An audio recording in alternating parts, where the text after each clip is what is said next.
At the end of the last part 3 of the season finale, you guys had done a bit of retcon. You found quite a lot about this site, and you had all made the decision that it's now or never, and you were going to begin your assault on the site immediately, with no regard to any safety or planning. No, we did do some planning. We were like in the van waiting for the things to come out and stuff. What'd you say? I was reading about Monkey Shining. What? Yes. Your dedication knows no bounds, Ange. And as you're all sat in the van waiting for the tags to print off, the weather takes a turn for the worst. It starts to go very dark. And it starts to rain quite heavy. Cold Scottish wind whips through every crack and cranny.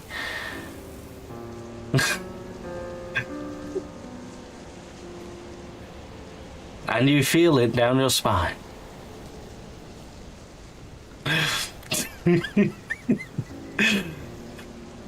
And we've lost Ange already.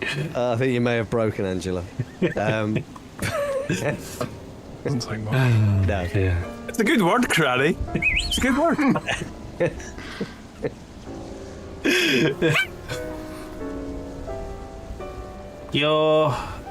As you're sat watching, the computers behind you give a little signal to you to indicate that the identity tags are ready to go.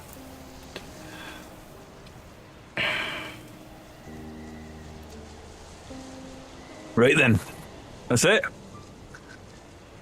Now be ready. Wait. Where'd Igni go? You look around and you see there is a note on the chair of the van.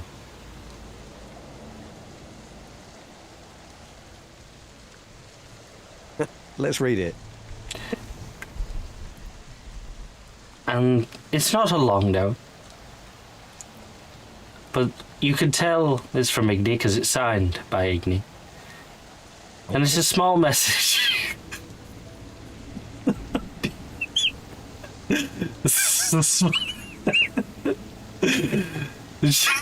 I didn't think that through. It's just a brief sentence. I cannot do this. I will not be a part of this slaughter.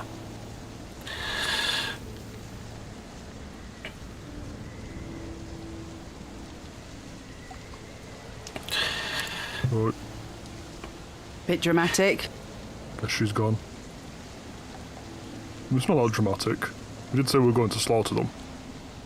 No, we didn't. No one said. That's what Gunn said. That's what Gunn said. A lot. No, it was the plan is to get as many people out safely as we possibly can. But unfortunately, in these circumstances, there might be some casualties. But a few casualties to save the whole of the world's mutants is something that we might have to take into consideration. We're not going in to kill them. We're going in to save as many people and as many mutants as we possibly can in order to save the whole of the population of the world. It just came down to it. If we have to make a decision, we have to be prepared to make that decision. We can't wait. We can't hesitate. We don't know what we're up against in there. That's a shame. That's a shame. Suddenly, understandable. As you're all stood here chatting, you hear a large bang on the roof of the van. A big thud that was perfectly timed with a donation. That scared the shit out of me. Thank you for the raid. Not a donation, sorry. Thank you. Well, that was perfect timing. I'm part of that raid. Thank there are you. cats and dogs out there. And you hear this thud on the roof of the van, and as you look up, there is a significant dint from the roof, and you can just hear almost a groaning sound coming from the top of the roof. Well, go out and have a look. I just reach up and try and push the dint back into place. Yes, Pangolin, you pop this dint and you hear another as you do so. And Doc, Fixed it.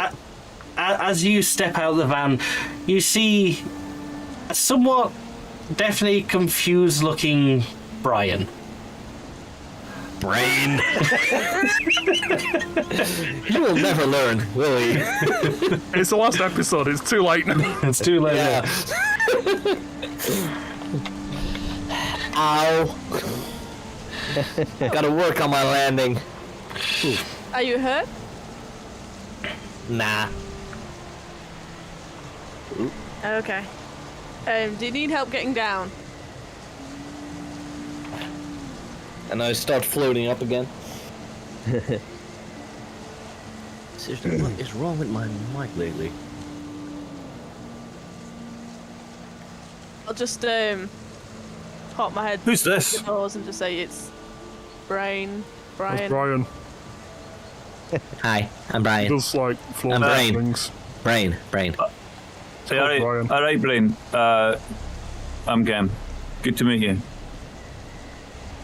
This is Gam. He does like bathtubing and things. He likes to call other people Gem. He gets confused usually. Hi, Brain. Here's my business card.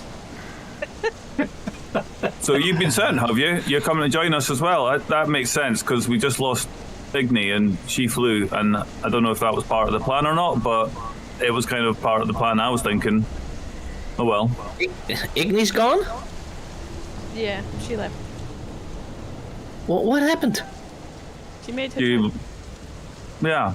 Listen, we're here to do what we have to do. We all get a choice. You don't.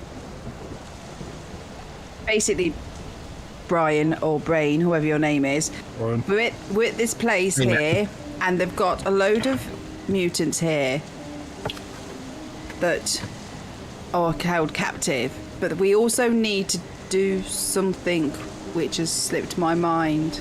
We need to stop them doing whatever they're going to do. I've just saw them. To do Yes. Broadcasting. all of the mutants with a tattoo. So anyone that's got a tattoo, they're going to send this signal out, which is going to go everywhere and kill all the mutants everywhere. So we need to get in there and try and stop this signal. But unfortunately, we don't quite know how we're going to do it. We've got some nice pictures, though. The issue is that we're never going to know how to do it if we keep sitting in this van. We got to move. But we got to move quick, guys. We got to move now. This is our chance. How many hours have we got? 2 days? If we screw up, if we don't get out of here,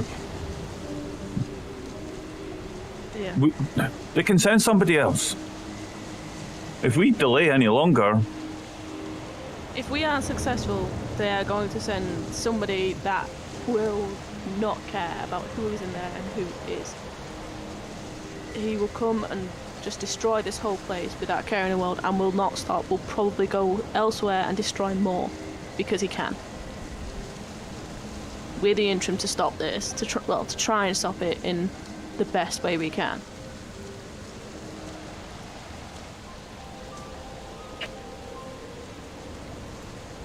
So we've been in and we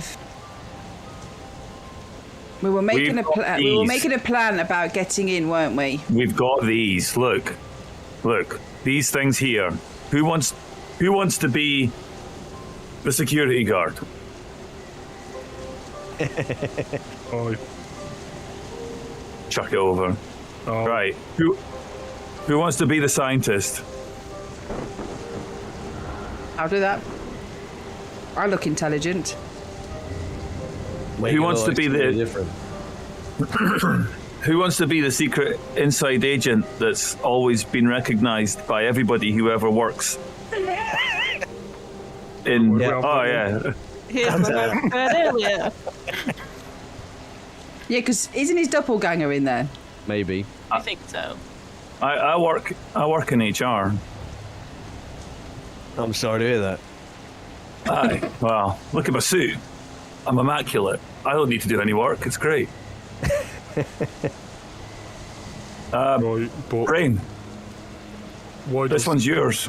scientist guy and suit guy and secret agent guy all turn up in the same van? We weren't going to go in through the van, were we? Or with the van? No, the plan was, We were going remember, over the wall, right?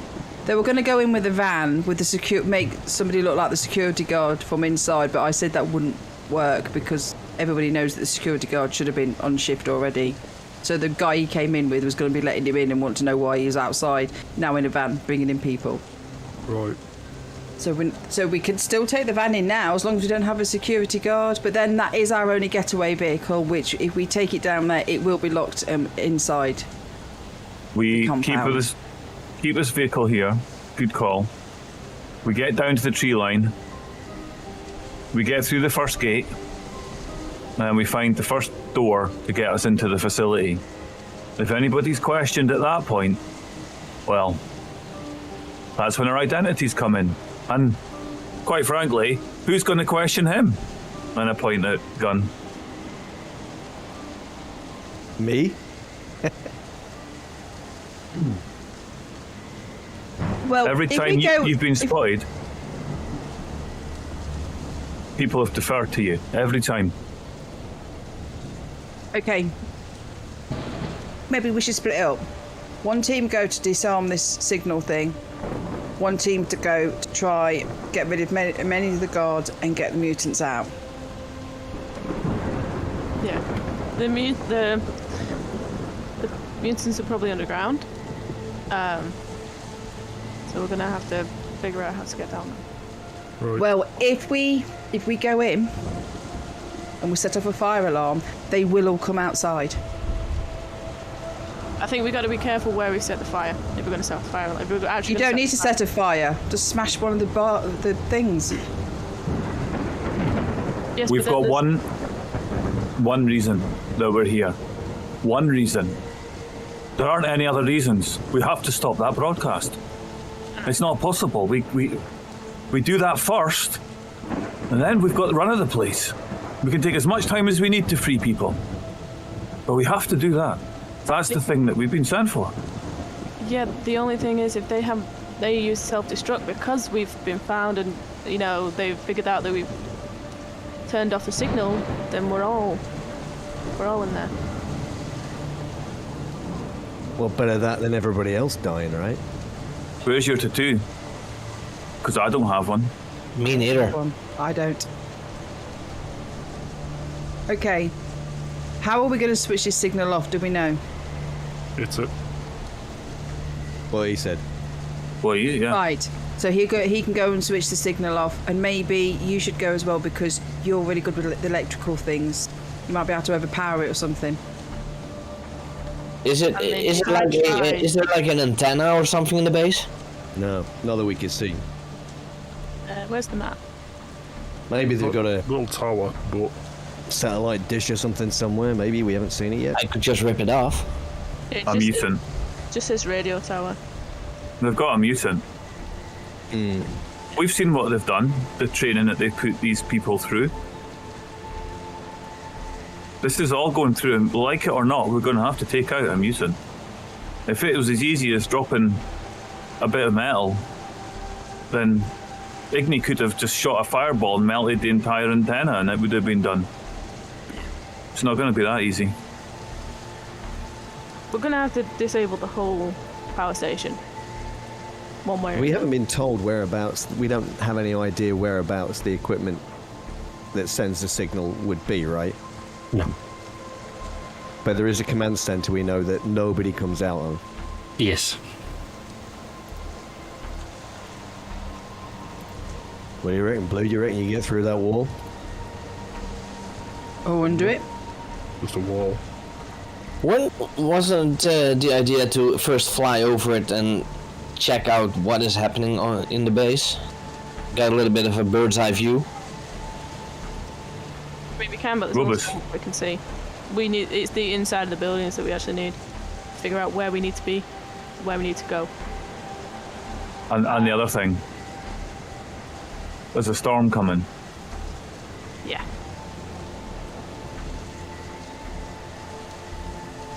That's why, if I go to the radio tower, I don't know if I can risk playing with, like, trying to disable it with the electrics.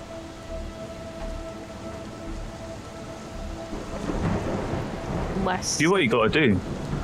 You do what you have to do. Doc, we've got one chance of stopping this. If you need to blow the whole place up, that's what needs to be done. Guys, we've been talking about this for too long. We have to move. It's pissing down outside. Look. It was raining, right? It is heavily raining outside. As you all step out of your van, can you all give me a perception check, please? What? 12. Good one.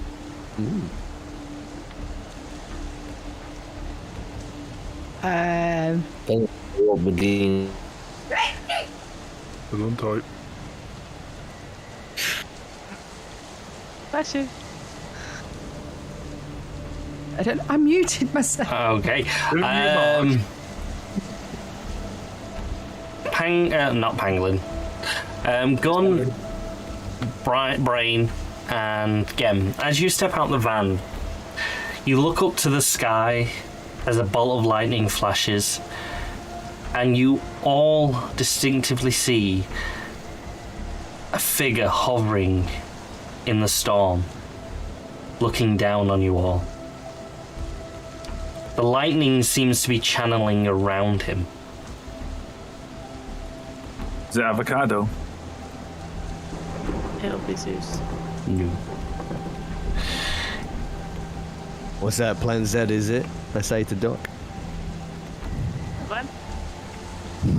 And as he nudges you and you look up, you also, Doc, you see this figure. That's plan never ending, Zed, I think. Do we need to take him out? No. He's on our side. Oh. Yeah. Maybe. I don't get it. Very backup plan. If Surely- we don't succeed, he's what's gonna happen. Come on, we're getting wet. This reminds me of my holidays as a kid. Let's go. Okay. Make our way to the edge of the forest, I guess. Yep. Looking down on the base from the hill.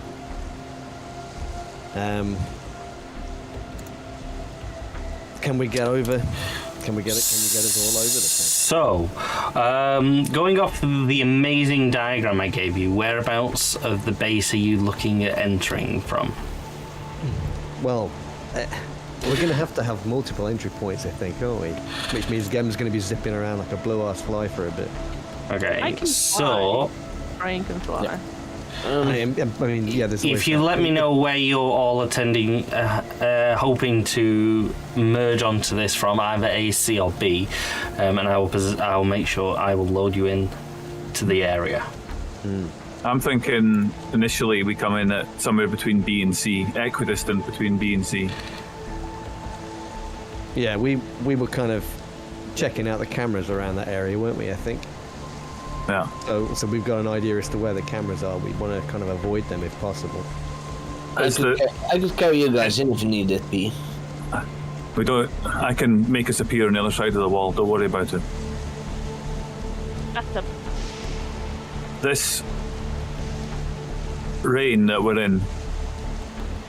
This is a Scottish storm. This is Scottish rain. We're in the cloud. They shouldn't see us. The cameras will be obscured.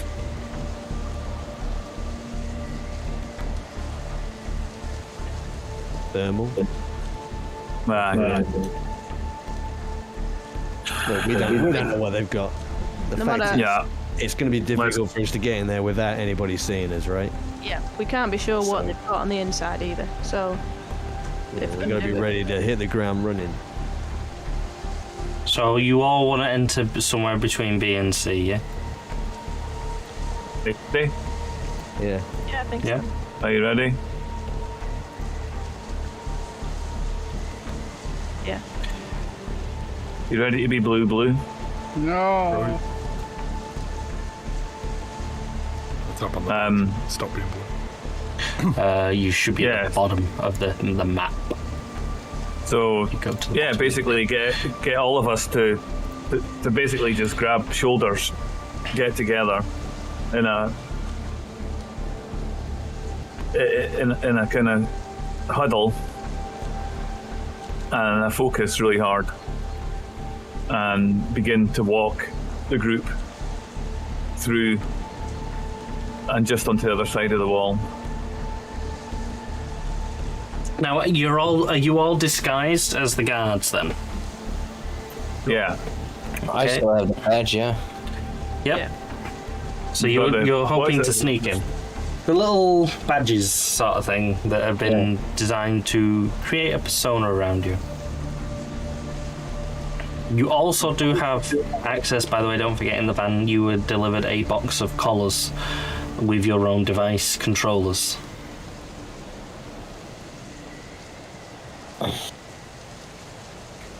I think we probably would have put a couple in our pockets or something as a just-in. Yeah, you could easily discreetly carry 2 collars each, and there's enough controllers for 1 each, sort of thing. If you want to risk carrying more than 2, I will warn you. I'll give you a disadvantage on any stealth checks sneaking around. So it's your choice. No, I'm just going to take the 2. You're all happy with 2. Okay. Yeah.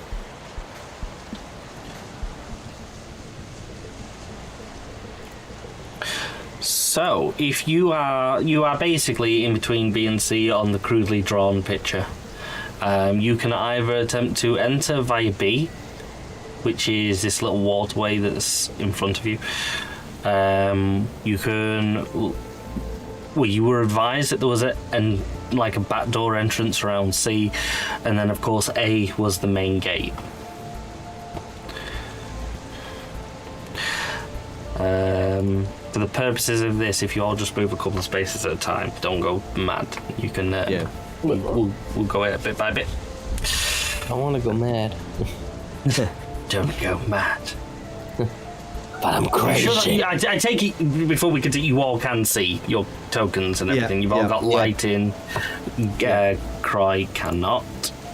Bear with me 2 seconds. The bear? Arg. Just a pause. Not foresty. Okay, you should B, that's see it. now. Yep. Thank you. Oh yeah. So if you want to go in via the water entrance, you're going to want to head to the left. Both the other entrances are to your right. So is it possible for me to bathtub everybody across and through the wall? You can, but you'll have no idea what's on the other side of the wall because you've never been there before. You would be gambling it. You don't know what you're going to be bathtubbing into either. But you could do it. So the wall's right there. Can I at least get us to clear? Can I get us to clear that altogether? Can I get us to clear that space so we're all up against the wall? You can maybe get Brian here to take a look over the wall before you go. Yeah. Defeats the object maybe, but... Brian, I got an idea. I used to do this. If you can just hover up a little bit beyond the wall, Brian, I'm going to stand on your shoulders. Just for a second, just for long enough. Why All do you around want to this. stand on my shoulders? I could just lift you up. All right then. Yeah. And Brian lifts you up over this wall that's about 15 feet as you're stood next to it. And as you peek over the wall, you see the buildings inside the camp, or inside this area. There's a few extra buildings that look different to the map. And you see a lot of patrols going on with guards along the roads of the map. You don't see anything other than guards. Some guards are just stood at certain points where you can see the little shelters for each of them. And like I said, the rest are kind of moving around. That's a brief look. If you want to stay there longer to get a better look, you can do. I just point down. I'm floating right next to you, but okay. Alright, and I just go, seen enough? Yeah, it's all guards. Well, we can take them. You probably Right. saw about 9 or 10 guards in total, either patrolling or on guard, at least.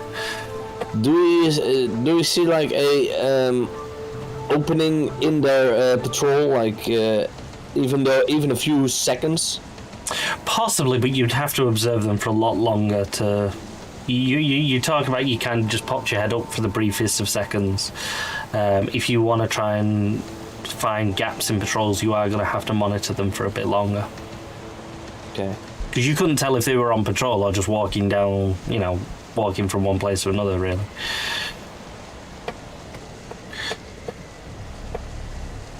And I'll go down again. You do all notice, by the way, from this point to your right, where the crew drawing shows C, there is a giant watchtower. And you can vaguely make out a few soldiers at the very top of it walking around, looking out to the area.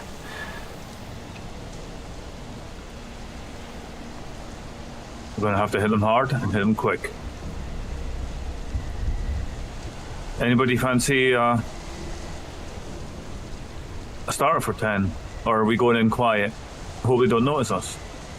We can pick them apart one by one, work our way in, clear as we go, or we can just get in the first building we see. I think we need to be a bit quiet. Be careful.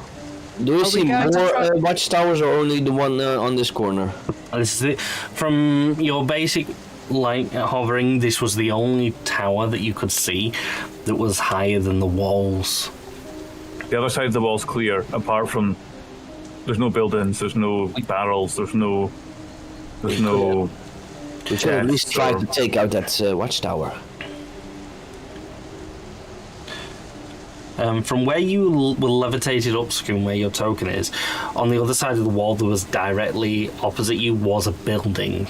You couldn't see inside of it or anything, but it was one of the larger There's a clear buildings. gap. Yeah. There's a clear gap. So I say that. I said, look, we've got a clear space right on the other side of this wall. I can get you over. We can all get over the wall without attracting attention of those guys. Yeah, we should probably try and be quiet. Yeah. Huddle up, guys. Yeah, you too. Okay, so are you boofing onto the other side of the wall? I think we got to do quiet, right? We're doing quiet. This is the quietest way to get us all on the other side of the wall. Yeah. Oh, I'm okay. I mean, I will say there's a sewage entrance right to your left. Oh, there is. Yeah, I was just thinking that. No, we don't want to walk in sewage. You've got a suit on. I mean, it's a That'll water. make the disguise tricky. Is it a stone wall? It is a stone wall, Weeping Widow, yes. Can I? You're feeling very proud now. Can I make holes? Can I Yes. take? 100%. You could easily make doors and little windows. How quietly though? It depends how quick you want to do it. If you're wanting to make like a quick window, it's gonna be like that. to do it stealthily. If you just want to click your finger and do it, that's going to make a bit of a bang sort of thing. Again, with the door, is if you want to make a door, it's going to be it's going to probably take you about 5 minutes to form it big enough for any of you to step through. Oh, sorry, sick. If you want to do it quietly, if you want to click your fingers, you can do it instantaneously, but it'll be noisy. Guys, I can try and make a hole in the wall. I can do it quickly and noisily, or we can take 5 minutes for me to do it slowly and discreetly. I could just fly over the wall. I can just get us all over there, and we can be standing on the other side of it before this conversation is ended. I mean, that's a very easy get out, to be fair. Rather than us all trying to get out with Gem or whatever, then yeah, we can make holes on the way out. Because then we won't. I know something We got 2 people who can make holes in walls. Yeah. Someone could just run through it.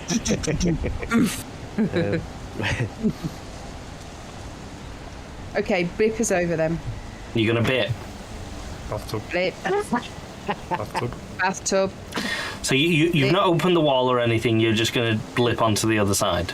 Well, they just said not to, because... We've had a look. It's fine. Okay. We've had a No, don't do we've had that. a No, look. don't do it, because he's pasted that. No, that's fine. We've You're had a doing look. it now. You're doing it We've now. had a look, and we know that it's clear on the other side. Yeah. And we know it's. I'm just going to do all good. So yeah, are you blipping one at a time or all together? all together. Okay. As if we come out. Now. I think that's it now.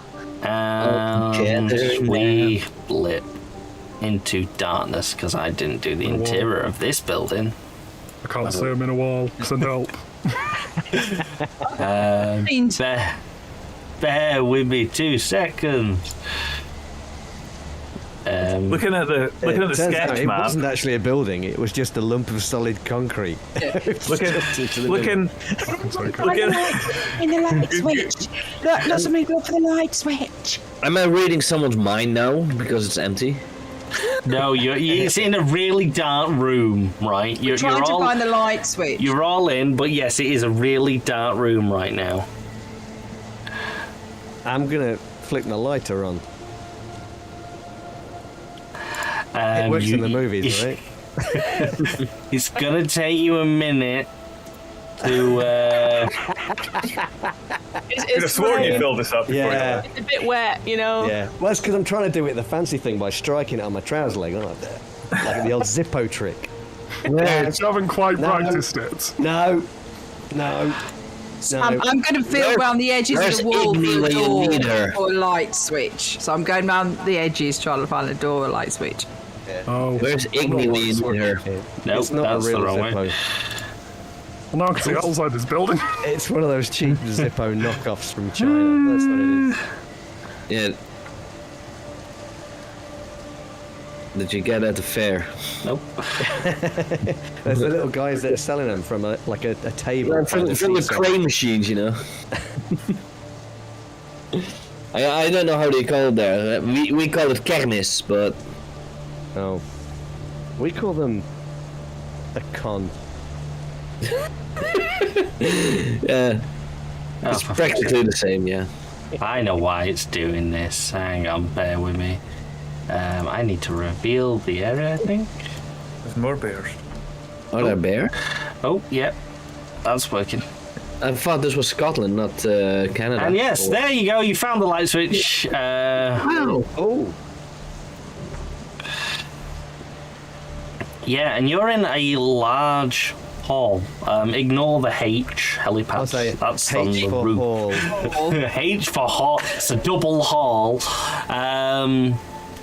Yeah, and Just you. stand on this so you can't see it. Yeah, and yeah, you're in this hallway. Around you is crates. This is some sort of storage area. There are, where this little weird shape on the left, there is a set of doors. There doesn't appear to be any other entrance to this building at a quick glance. The doors that you do see are large enough for a lorry to go through. And there is a small person door to the left of it. Oh. They must only let short people in here. Well, I'm not that tall, so I could go.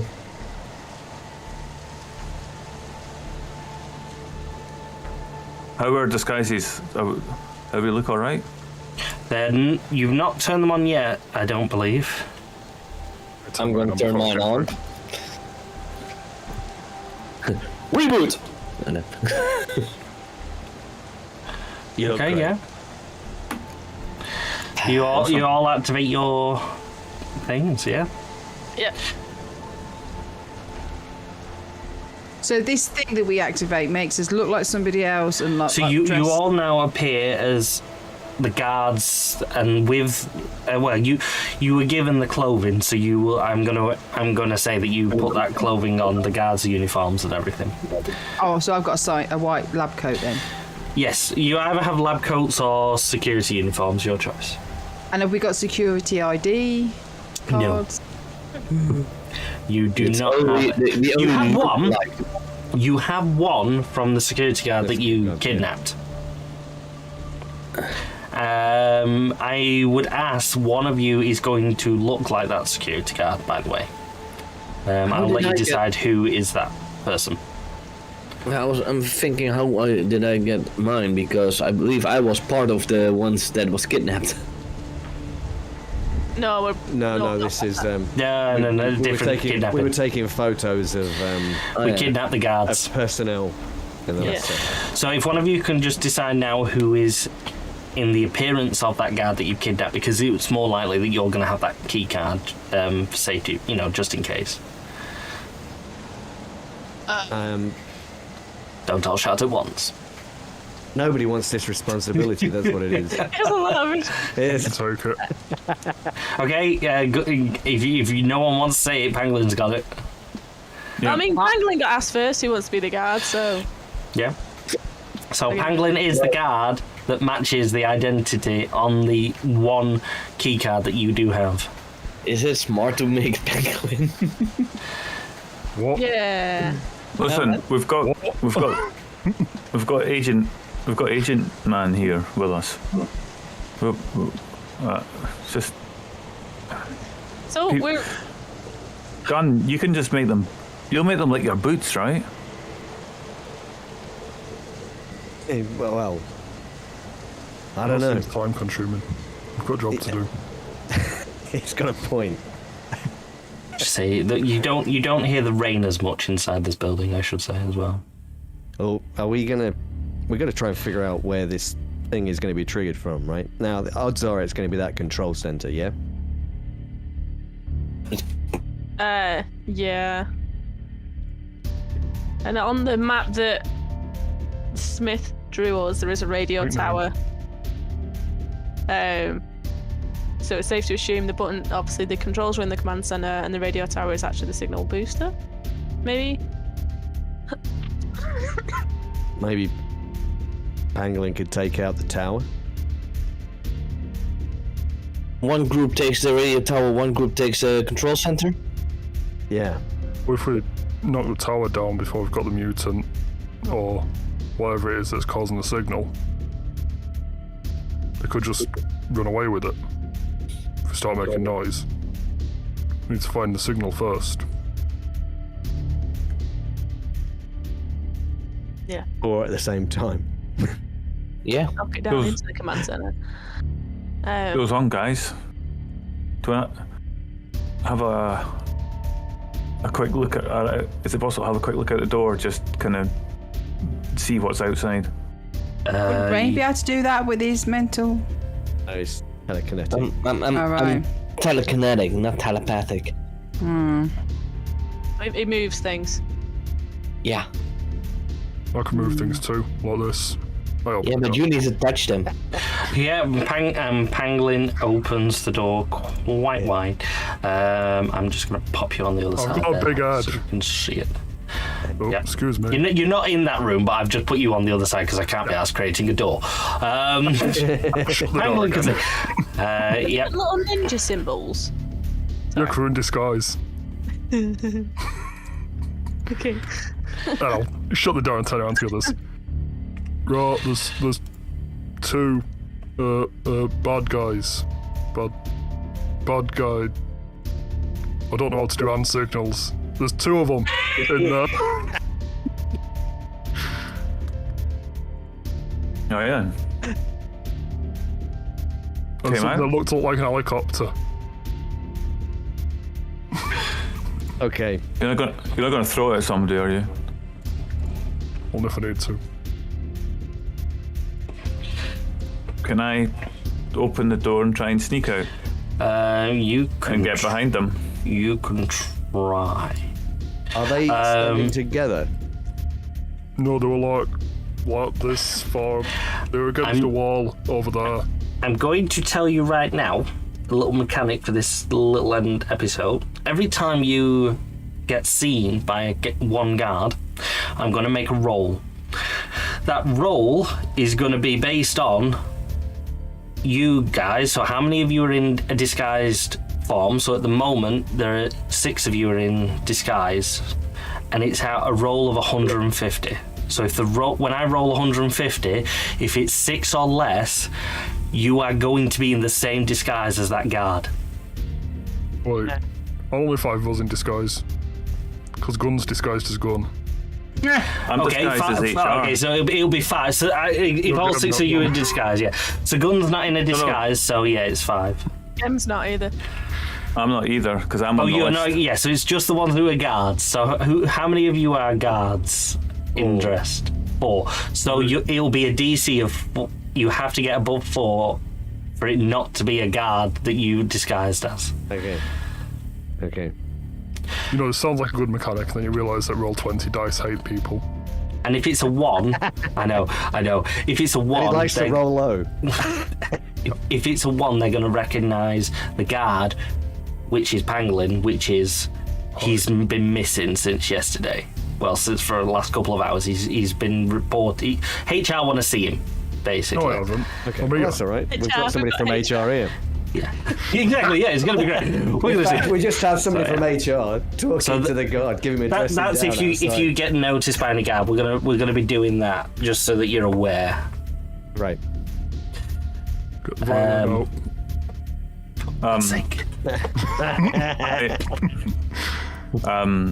I look through the door and kind of see where they are, and I whisper to Gunn,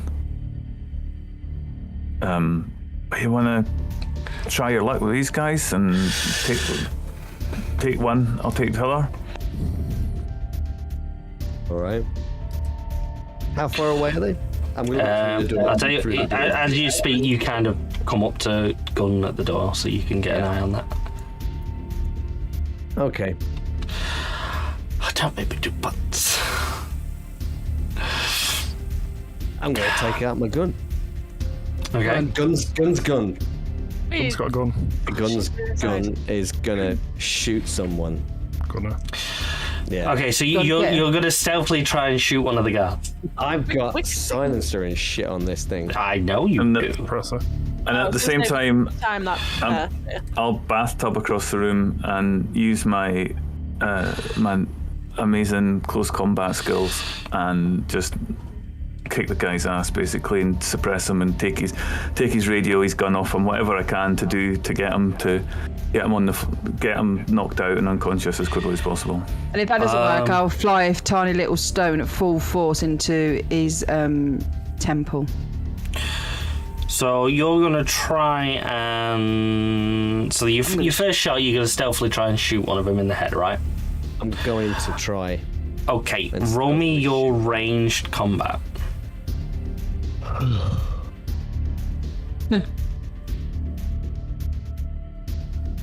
Yeah. Very close. The shot goes off. Nobody hears it. It's all silence. And the guard collapses to the floor. That's my cue to spin across the room and...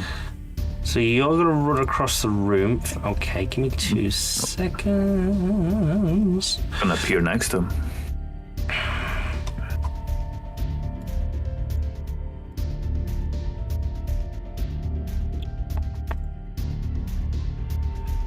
Ooh, yes. So unfortunately, the other guard was looking at the guard that you've just shot.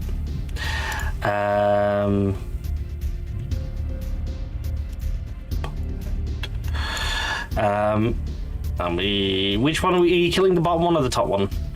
Go on. I'm gonna shoot the furthest one. So okay, so the top one. Yeah. You got to there. I did. You did go. He wanted me to say top or bottom. That's what it was. There you go. That's the bit simple. And I. Okay. So Gun, you're rushing for the other one. He does. No, Gem is gonna do that. Gem is running for the bottom one. He does see his friend die, but you are going to get a chance to attack him first before he has a chance to actually realise what's going on here.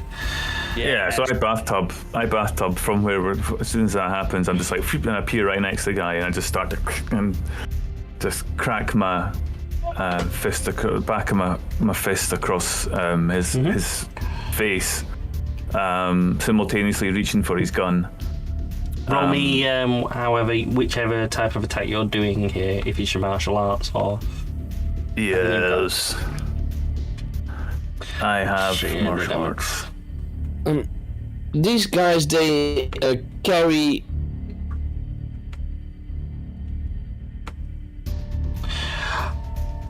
They are all carrying weapons, yes.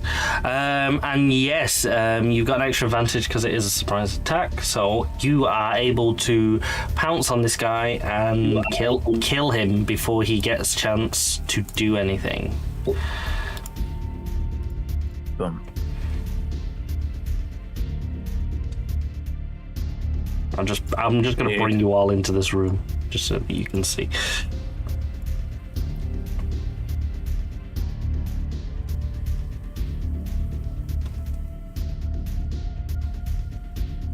Is anyone talking?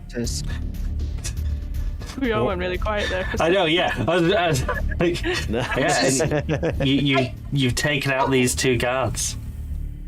And the rest of the room, all the helicopters are on like little trailers that you can see, and there's a little vehicle that you would imagine attaches to those trailers, and the doors that you're now facing opposite you again are quite sizable doors. These you can easily see would open up and allow the helicopters to be moved out, sort of thing.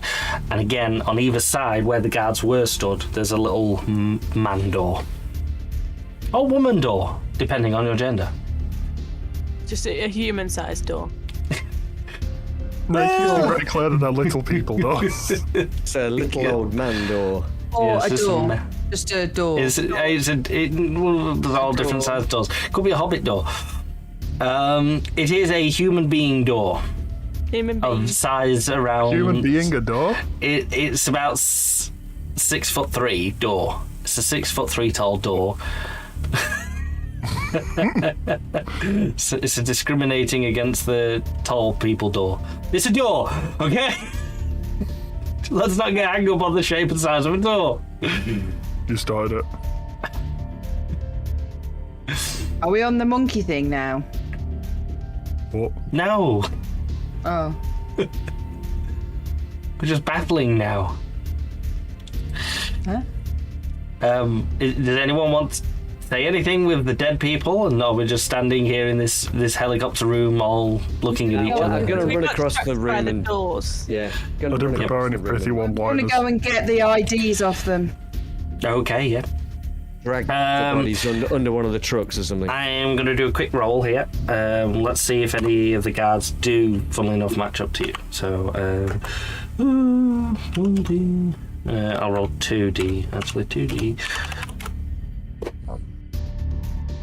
180. So neither of these guards are matching your personas.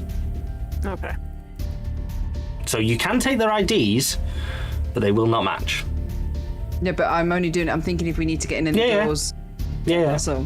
I'm just saying they, it'll be obvious if you try and use, Yeah, no, I'm Yeah. not going to. It was literally in case I've got passes on for doors, so I'll stick them in my pocket. not a problem. I'm going to spend a bit of time concealing, one of the bodies at least. Okay, yeah. Where are you concealing them?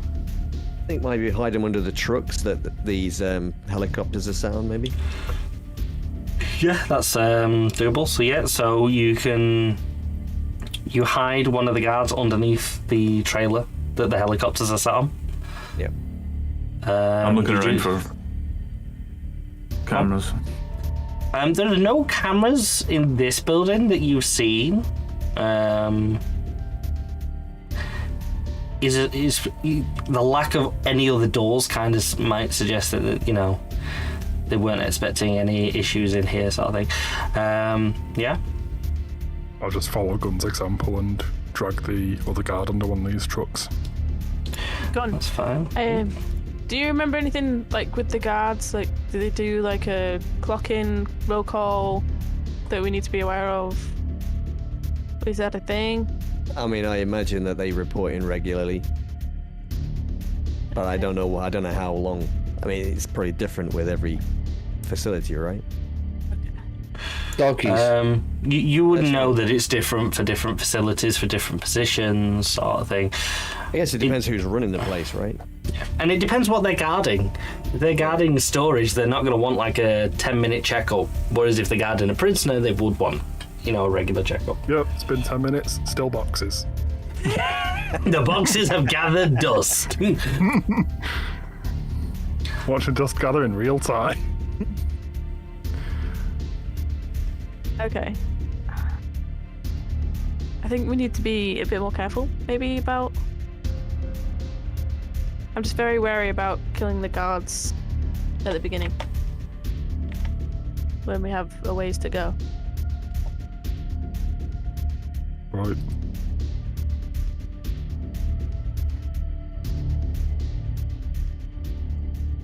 I mean, if we just want to go down, I can just go down. We don't need to do, like, doors and stairs and things. That's a good point. Pangolin could just dig. It's a good How idea. far away is the command center from here? So, going off your little diagram that you were all Scale. provided with, that's completely to scale. So you gather that you're in this building that's just above B. Yeah. A little. Yeah. Oh, the whole thing. Alright. No, the two. You're in the smaller bit of those two at the very bottom, sort of thing. You're in like the little helicopter area. You would gather from that drawing, you're two, maybe three of the building lengths away. Right. How close fast to can you far? dig? I mean, I know you can dig pretty quick. I've seen you do it, but Is it Any- Bear in mind, you are aware this is an underground facility. yeah, we don't know what's going to be beneath us, right? You have no idea what might be down. Might be fun to find out. Yeah, but I mean, if the mutants are down there, we need to be down there to find them. I'm not going to dig all the way to the command center. I'm just going to dig down, see what I can find. Yeah. You're gonna dig? Yeah, I'll move back into the center of the room. So there's. Yep. I'm not doing it right when the door opens up. You dig through the concrete, fairly easy enough, and are you doing it quietly, or are you just going to town? I don't really have an option. You can't slow burrowing for sound, so I'm just going for it. Right. Well, you're not trying to be careful. You are just digging. Okay. Going down. Yeah, and you dig the concrete and you shift that out the way. It's quite thick concrete because obviously it's designed to take a bit of weight on it. Once you're past the concrete, you reach the earth, and you're only about, a foot deep of dirt, and you reach a metal mesh. Mesh. A mesh. Mesh. A metal mesh. Mesh. Gosh. Mesh. Do you carry on digging? Yeah. Okay. And you rip the hole in this mesh, and there's more dirt. and then you reach about 2-3 foot down from there, so about 4 foot in total from the concrete floor of the hole you're in. You reach another layer of solid concrete. Are you Right. breaking through there? I think I found something. You might want to step back. I'll stick my head up and just check that nobody's too close to the hole, and then dig through it. You're gonna dig through it? Yeah. Okay. I didn't create a sub-level of this map, so we're going to have to go completely on our The map imagination. that you told us several times has an underground facility. You didn't create an underground. facility, but I did actually do the underground part of the facility. You'd be amazed at the level of professionalism here. Not really. And you drop into yeah, it's quite a big drop as well. It's about a 20-foot drop. And when you land on a bed, there is a loud crash and a bang. And as you look around, It was occupied. yeah. Fortunately, it doesn't appear it was occupied. But you look around, you seem to be in this large hall that's just got loads and loads of beds, and they're all bunk beds in this hall. that one now. Well, yeah, this one's no longer a bunk bed. It is now a flat pack. It's like one bed. It's not even that. It's just a mattress on the floor now at this point. All the beds have little cupboards and little lockers next to them and everything. But yeah, you've completely crushed this bed. And as you do so, unfortunately for you guys, an alarm goes off.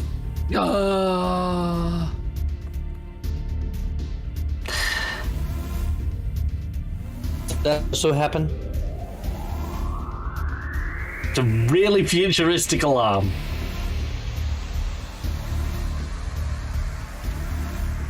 Only the best for kinetic, yeah. And the red lights start flashing around you, Pangolin. And as you look up, you see there are many security cameras all staring at you.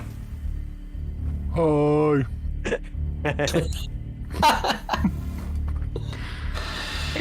You're still normal looking, aren't you? That's He rude, is. but yes. You're not pangolin looking. I mean, I'm just thinking that the looks on the guys that are watching these monitors. As this guy just Someone appears did from the go. ceiling He's been missing for 4 hours. He just fell off the ceiling. We've figured it out, guys. and smashes the bed into tiny pieces. We know where he's been. You're just like all the guards looking at that CCTV. Like, what the fuck? It was abducted by aliens. He's just been returned.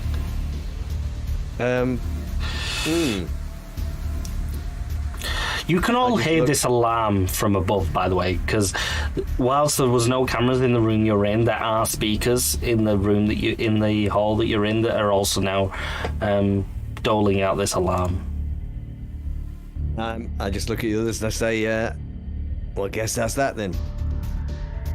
yeah. I look around the room quickly and see there's a fire alarm punchy thing.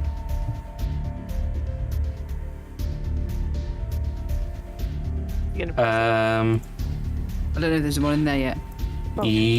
There is a fire alarm on the wall. Yeah. I'm wanna gonna go and push hit it? it. Yeah. Okay.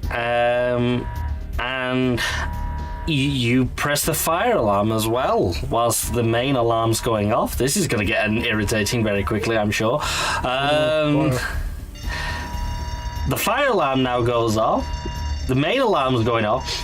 And if that wasn't bad enough, the sprinklers that are above you have jettisoned out, and it is now raining inside the warehouse where you are. And yeah, you're now all wet again. I think it's Go inside time to get rid of that. to, Be out of the rain. Well, I'm hoping they think with all the alarms going off at the same time, they might think there's some kind of like an electrical issue, there's a malfunction in the system for all the alarms to go off. Except for the guys that were watching on CCTV that might have triggered the alarm after the guy mysteriously dropped through the ceiling. What guy? Right, yeah, I think we're just going to need to split up and we're going to have to get this done. I'm going to go down and follow Pangolin to see if we can find anyone down there. Yeah. I'm gonna head for the back out the door. We said there was another door outside from the other room, right? Yes, I'm so running for that. So you're heading out the main door from the helicopter room. Yeah. Shouting for Widow. This way. Follow him. Okay, so the two of you have gone out the front door. Yeah. I'm following them as well. Okay.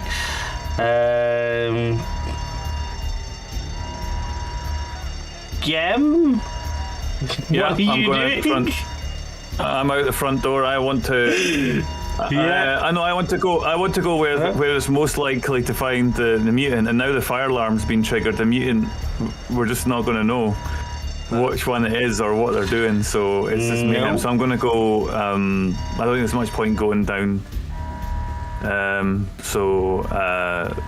go and I just say we've got to try and shut these guards. We've got to try and turn one of these alarms off, and then I come out the front door.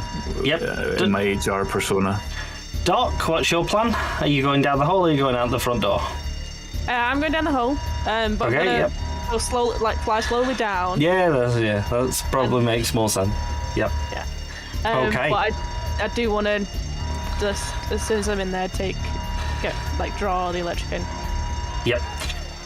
That's absolutely fine. So we'll deal with... we're going to have to deal with this in two different parts now. We've split the party. Great for the finale. That's going to help keep everything on track. We'll start with those of you who've gone out the front door.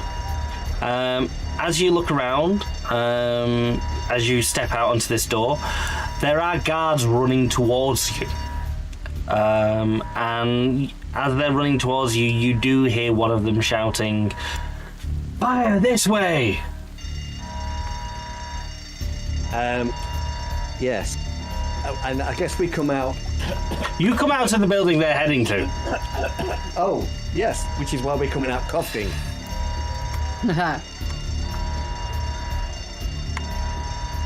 Okay, And, so you, and yeah. gesturing inside. One of the guards that's first to get to you is wearing a bit more of a posher uniform, and he's just looking at you. What's going on? And we're just going to do a quick roll. It's him. Wait a minute. That's me.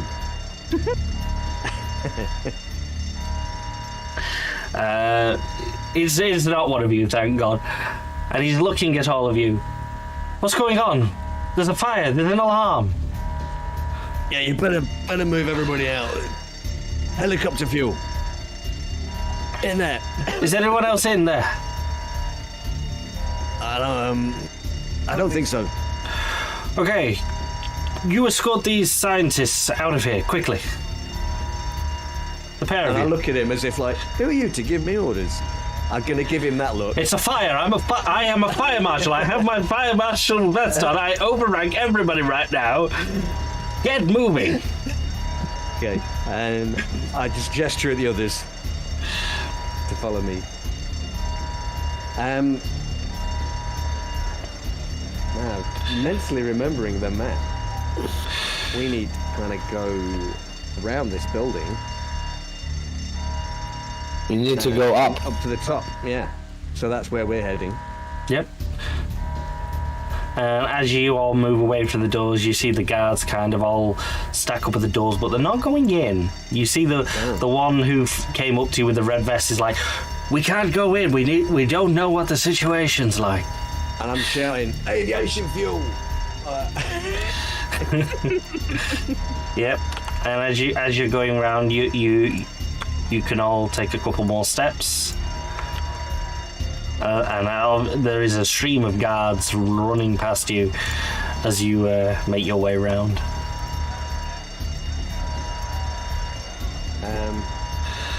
I'm whispering to Gem. Do we still need to go stealthy or? I think that's out the window now. In a minute, if we can get inside, then we're going to have to be super quiet.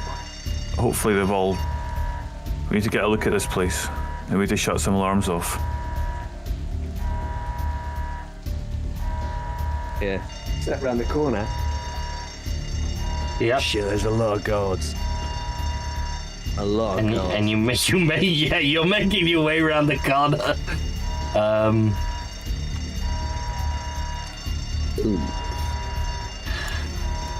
Just gonna move all of these along a little bit for you. Oh, crap, that's a lot. That is a lot. I've just seen it on screen. And they're all ignoring you as you're running the opposite direction. Then we'll keep running. I mean, this door is, I believe, the building we need to go. So. But just before anyone in chat mentions it, I'm not rolling for all of these guards because none of these guards are paying any attention right now. I would die. Okay, it's only if the guards are paying attention do we roll to see if they spot themselves. Okay, so we're just gonna inch along this side of this building, I think. Do you think that's all of the guards? Or do you think there's more? You do notice all these guards have got like these red armbands on. Right, so they are fire dudes.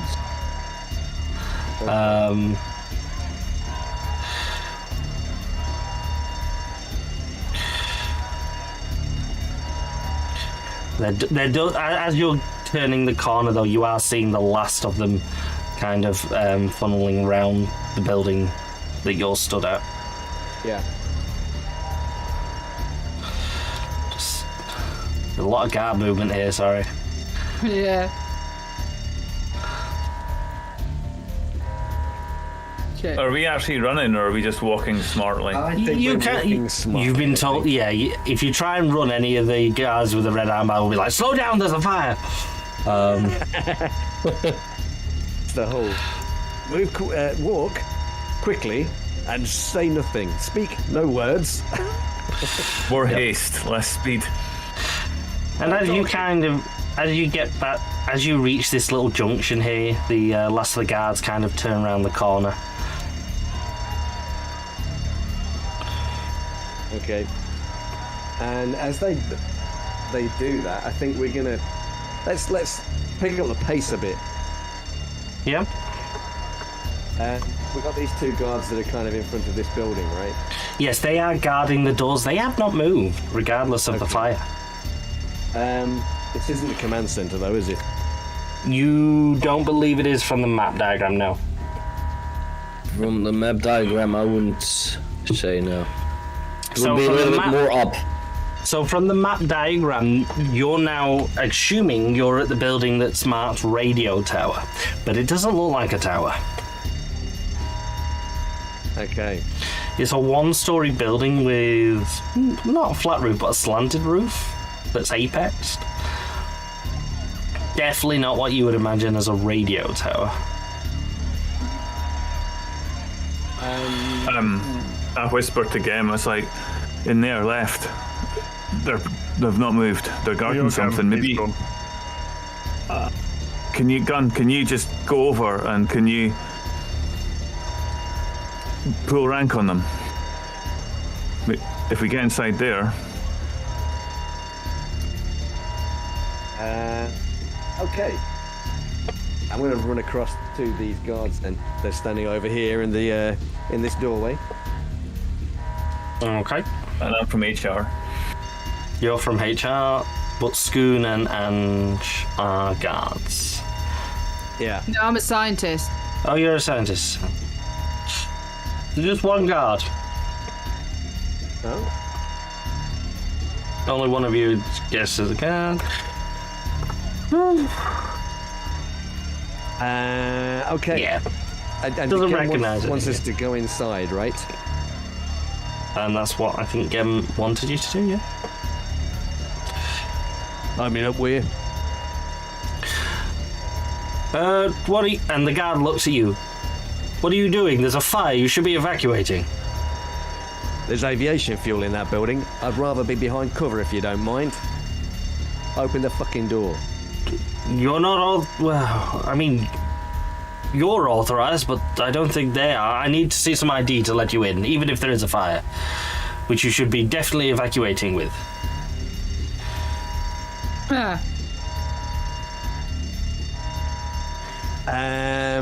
Yeah, sure, I've got it right here.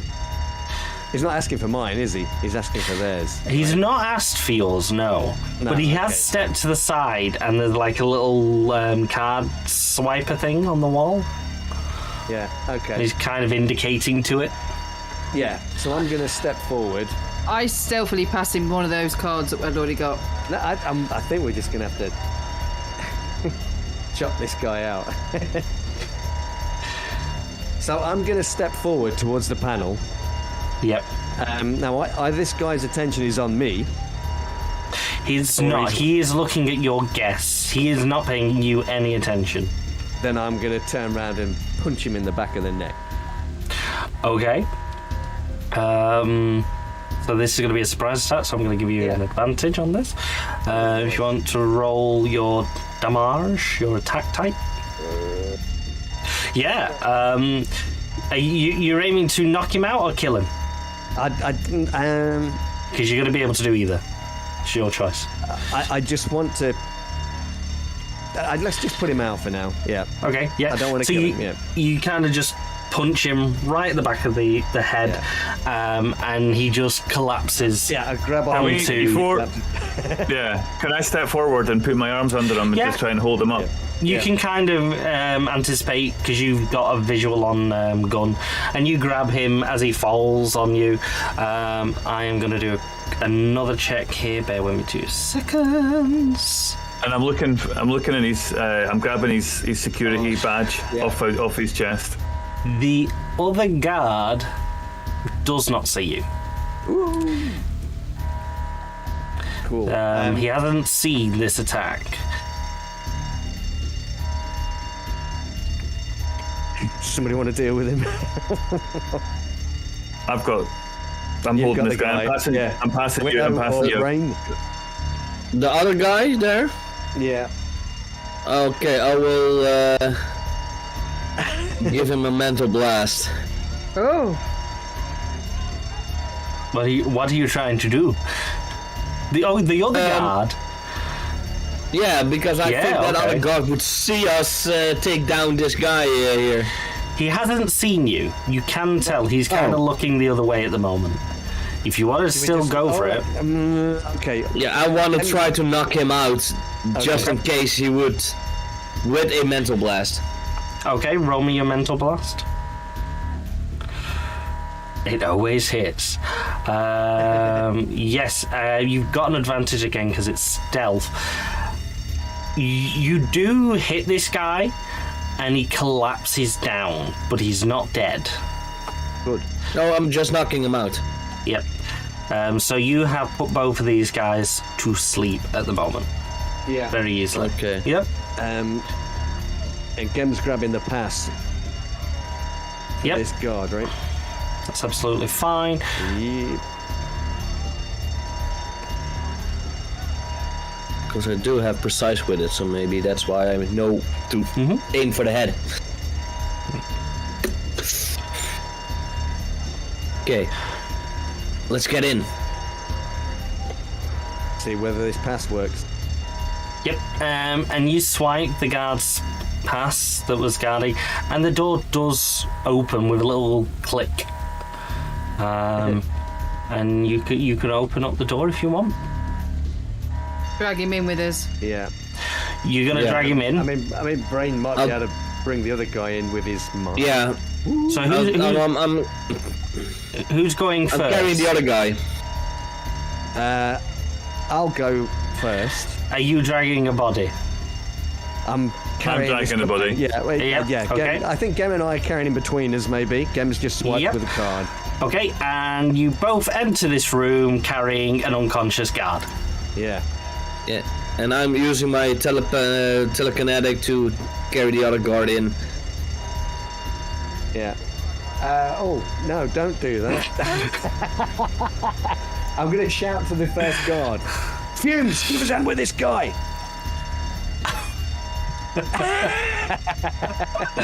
Okay, we're definitely going to need a persuasion here.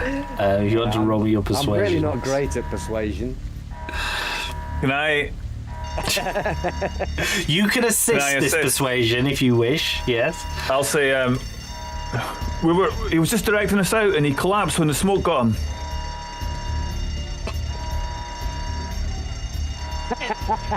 That's 19. Even if I did it that way. Unfortunately, the guards that are at the door, alive.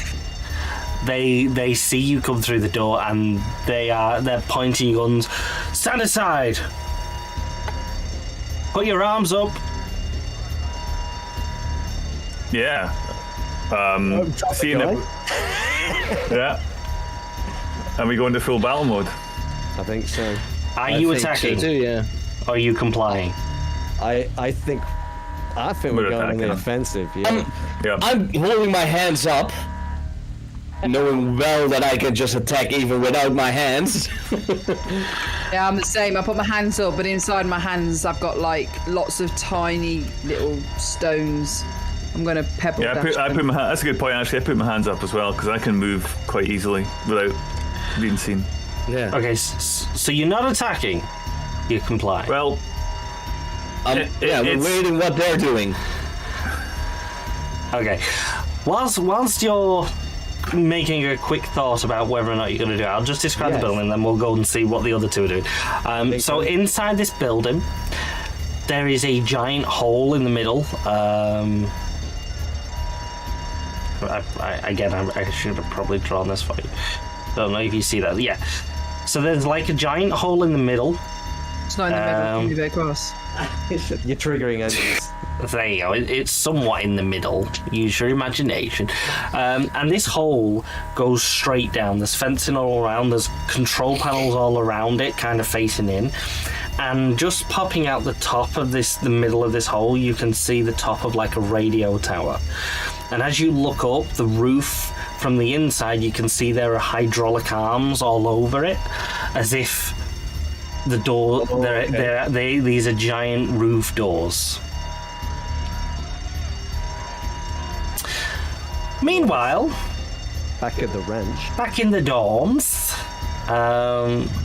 Anglin and Doc, you're in these dorms, and the alarms are going off, but there doesn't appear to be anything going on right now in your dorm. No, well, the fire alarm's going off, so we better leave. As soon as the fire alarm starts going, I'm already walking towards exit, as it were. Walking towards the door. Just for the cameras, I'm trying to look like I'm evacuating because of fire alarm. Like I'm ignoring the thing where I fell out of the sky and landed in a bunk. But That sounds like a plan. And as you exit the dorms, you're onto a corridor that's filled with scientists and mutants in these black overalls, all piling down the corridors, evacuating.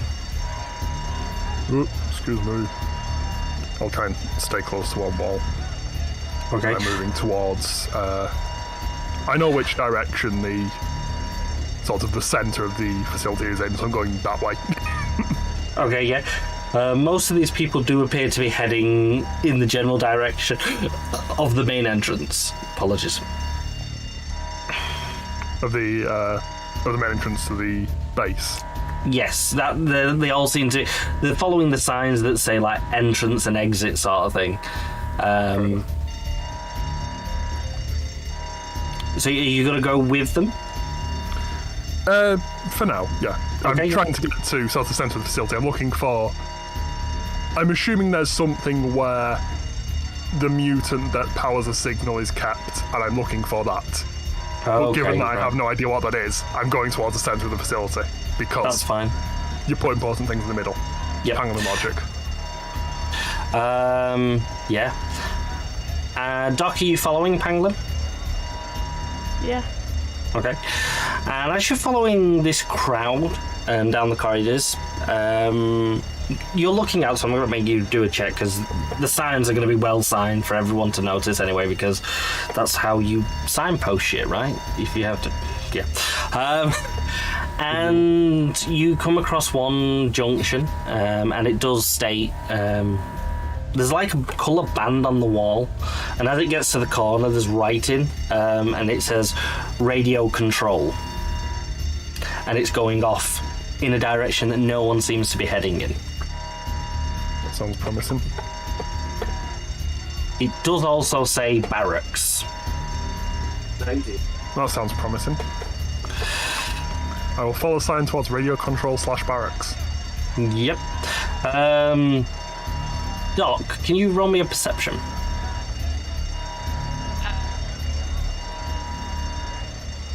If I only had a brain.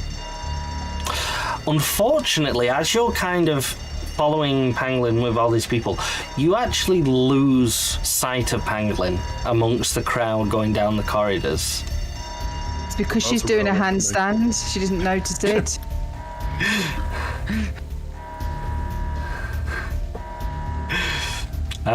You're now following these people. Okay. Are you trying to do anything? You cannot. I mean, I'm assuming you were just following Pangolin, but you have now lost him. We've no idea what he was doing. Well, my intention for coming down was to make sure like all the mutants were out. Yep. And You're surrounded by them. Is it just the mutants or? No. So in this corridor, there are guards who are kind of ushering people down. There are scientists in lab coats, and there are mutants. It's more majority mutants in the corridors that are being ushered. There's a few odd shouts from the guards, shouted at some of the mutants to like move along, no talking. This is a fire, sort of thing. Yeah, I think I'll just carry on with them for a while, to see if it'll. Okay. So you're following the mutant. Yeah. Pangolin. What? You go down this corridor, it gets a bit quiet, although the alarms are still going off, which are very irritating for you.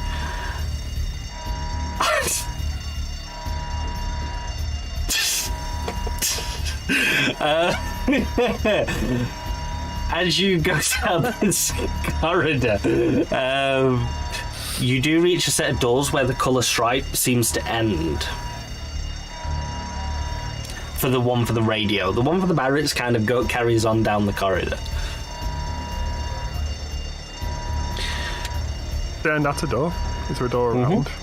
Yeah. It's a set of double doors. They do have a swipe card on them, though. All right. They do have a swipe card. Is there anybody, scientists, etc., seem to be leaving through this? Do I No. see anybody as I was approaching?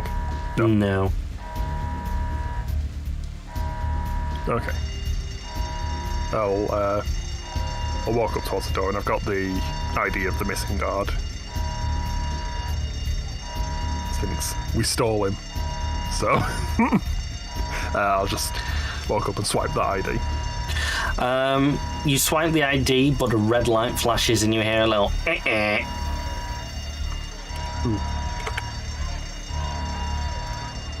I'll knock on the door. Afraid I can't do that, Dave.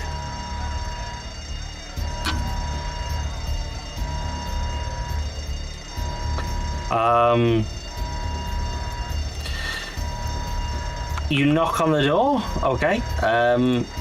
You hear the rat-tat-tat as you knock on the door. But there doesn't seem to be any response. Weird. I'll just reach down to the doorknob and twist it and shoulder the door open. You're using brute strength. Yep. Going Pangolin style. Yeah.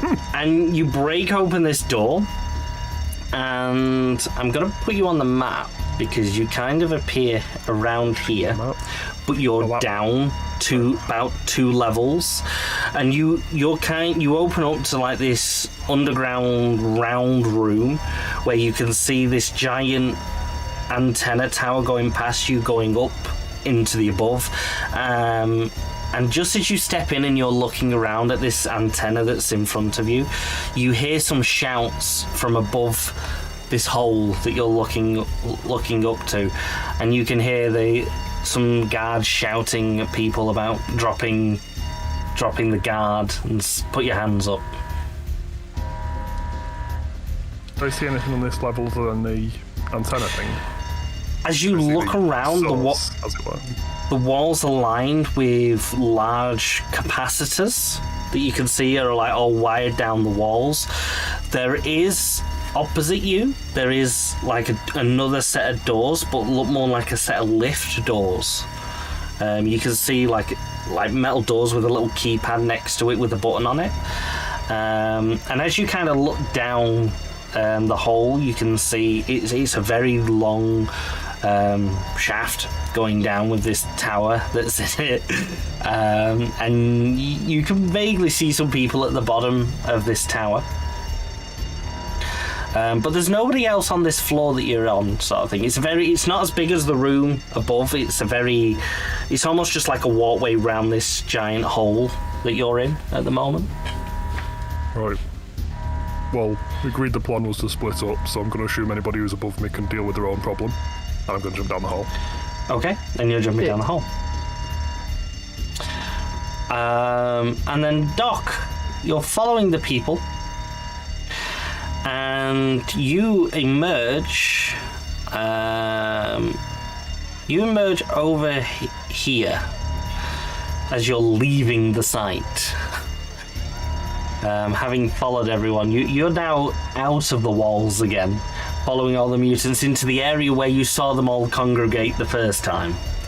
The doors that you kind of come out of, when you look back, they're hidden so that they've all got like turf on, so that when those doors were shut, you would never have known that they were there, sort of thing. It's almost like an emergency exit, but a secret one. And you're just all piling out into the main area outside of the facility.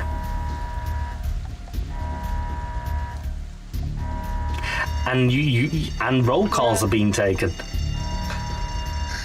Yeah, I kind of might be want to try something stupid. Okay. It's not like us on IMT.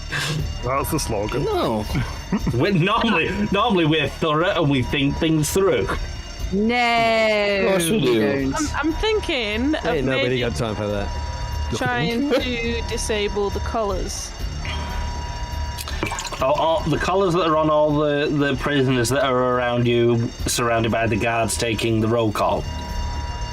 Yes, those ones. Okay, how are you intending to take the collars off? Disable them. I want to disable Are them. you just going around snapping them, or are you going to put an electric bolt through them all? When you say it like that, it sounds really dangerous.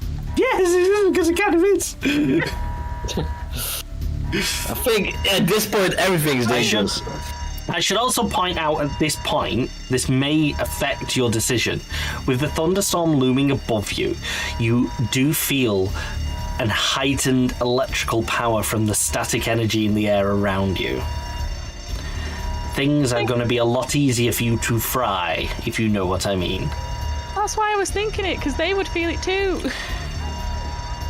In theory, because they're these. Well, I'm assuming these might be the electric-powered mutants. I don't know. Hey, they'll feel it, all right. Possibly. Maybe not for very long. I mean, you could ask them if they feel energized. I don't feel anything if the power's like cutting them off. I don't know. So, what are you going to try and remove all of their collars at once? Well, it sounds like a bad idea right now.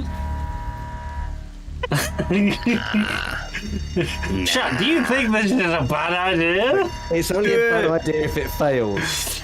Do it. It is a good idea. Do it. It's up to you. Oh, I just want to try and see. Just do it. You wanted to do it, just do it. I should force you to do it because they're my rules. Well, that's how roleplay should be. Don't sit and discuss it. Okay, yeah. Do it. That's it. Yeah, you know what? Fuck it. That's it. That was your instinct. coming out into a crowded area where the guards are taking roll calls of all the prisoners. You see, I'll just kill all the guards, innit? But, Okay, let's stop saying things before I commit you to that as well. Okay, so...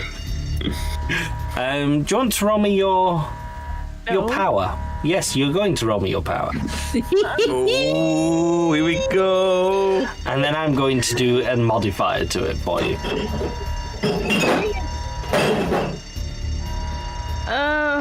Is that all the collars falling off? No, one of the guards is taking out the bins during the fire. You can see him carrying like the little bottle. It's like, I was doing this when the alarm went off.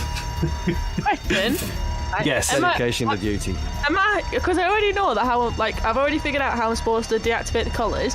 Yes. Am I doing it by shorting them or taking the power out of them? You tell me. Are you draining or are you pumping?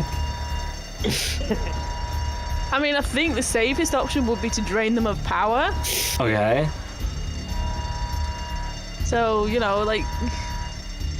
Okay, so you're going to try and drain the batteries on all the colours. Oh, wait a minute. Yes. That makes it slow if I do too much. Does it actually... Will it come through the because I'm wearing the badge? It'll be difficult. I will say you're going to be at a disadvantage to drain because the air is statically charged, so you are going to siphon off more power than the collars. But you don't know how. We're going to have to roll that. So it's either... What could go wrong? You've committed, so we'll just... I have to make it... It's whether I... Have you try and fry them or siphon them off? Either way, the storm is going to have an effect. I will try siphoning first. Okay, you're going to try and siphon. Okay. It seems like the safer option. It's the safer option for them. Maybe not you. Okay. I'm not them, aren't I? Okay, so you got a siphon ability, haven't you? You should do. Yeah, I've got an absorb. Okay, yep. No, that's great. That's really great handling of the mutants and Mastermind's character sheet there. It's fine. What's Where is it? hang on. Bear with us, guys. I don't have it on my first sheet. Hang on, let me jump onto your sheet. Let me just have a quick look. Oop, that's the wrong area. Don't galvanic. So on your sheet... Oh, you try rolling the dice. Okay, so you're... Alright. Can absorb. Let's just roll a 1d to 20. Let's, we'll add your total ranks there, so we'll add 4 onto whatever you roll. That's not how you... Oh, no. Wow, never mind. Yeah. And now for the storm. 9. Oh. With that roll, you drained that too. That's not what we want, though. So yeah, so you begin to siphon off the few colours around you. I'm going to say, if you roll me a D100. Let's see how many colours you're actually going to hit here.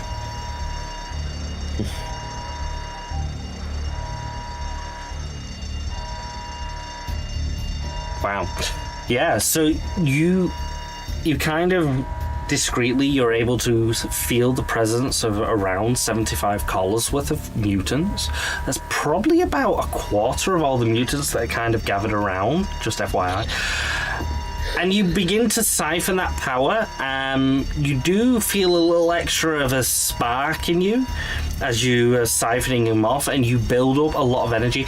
You do feel like you're almost like full once you've done this. The colours, most of them seem to be, you feel like you've siphoned down all the juice out. Maybe about 10 or 15 of them you may have almost depleted. They're on like the last 2% sort of charge. You are able to hold it together to the point of you're not glowing or anything, but you do feel like you can't pull too much more without causing a bit of an obviousness. However,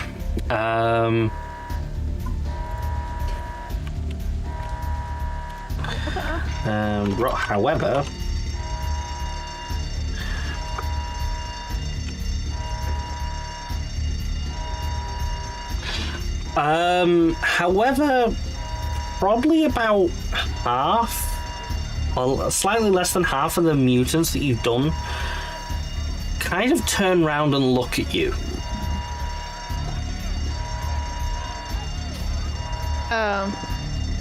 Just be like, shh, or something. Just like, I don't know.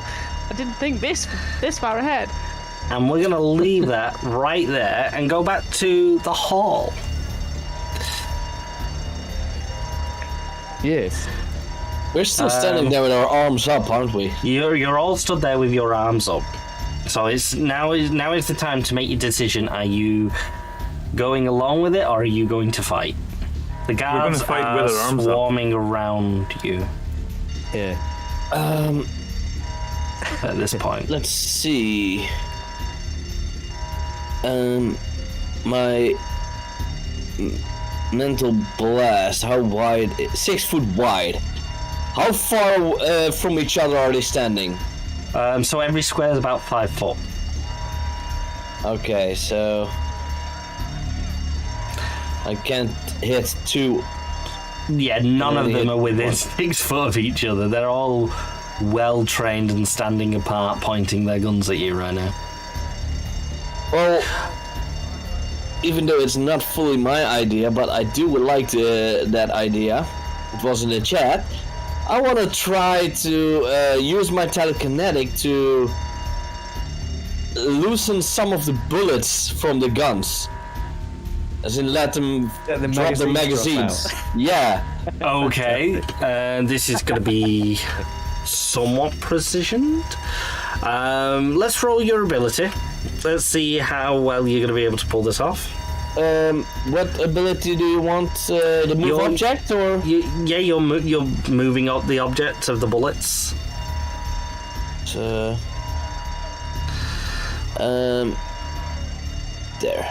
Oh. These cheats. Let me quickly have a check at your character. Bear with me 2 seconds. Yeah, I don't know. It's fine. Your 9 ranks, capable. Roll me 1d20 and we'll add your 9 ranks on. We'll do it that way. It's probably not how you meant to do it. I know Josh is seething at me like that's not how you do it. But that's how we're that's going to do exactly it. how you meant to do it. Oh, brilliant. Even better. 1d20 plus 9. Once. Wow. We finally learned the system, guys, at the finale. 18 months. Yeah, 18 months.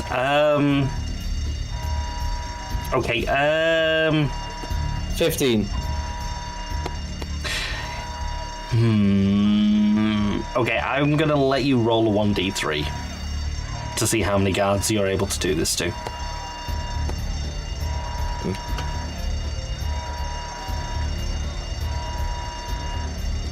Okay. Just one. So you can pick which guard you're going to do this to, but essentially, yeah, you're going to be able to drop the magazine out of one of the guards' guns. I'm gonna pick the one furthest away, hoping that some of the other guards look at what is happening to that guard. Okay, yeah. So you're going to disable one of these guards. I'm going to use that symbol. That farthest guard away has now been disabled with his weapon. And let's see if any of the other guards do notice. I'm probably only going to... Wow. The guard that's right in front of him does turn round as he hears the guard behind him panic. He's turning around to like, what's going on, sort of thing, and he sees that this guy's gun is all over the floor, with the bullets pinging around on the floor. Okay, the Scoon, that's your first bit. Is it who else? Who else is doing what? You're all gonna get a turn here. Who wants to go next? Well, I had Who my wants to hands come full up of with little something? stones. You're gonna pebble dash him. Okay. How many ranks are in your manipulate stone? Oh, I don't know. How would I know that? I'll have a look for you. Okay. So emotion blast, coffin dodger. So we said party 2. So you got 7 ranks in your, because you're blasting these bits of stone at them. So if you want to do me a d20 plus 7.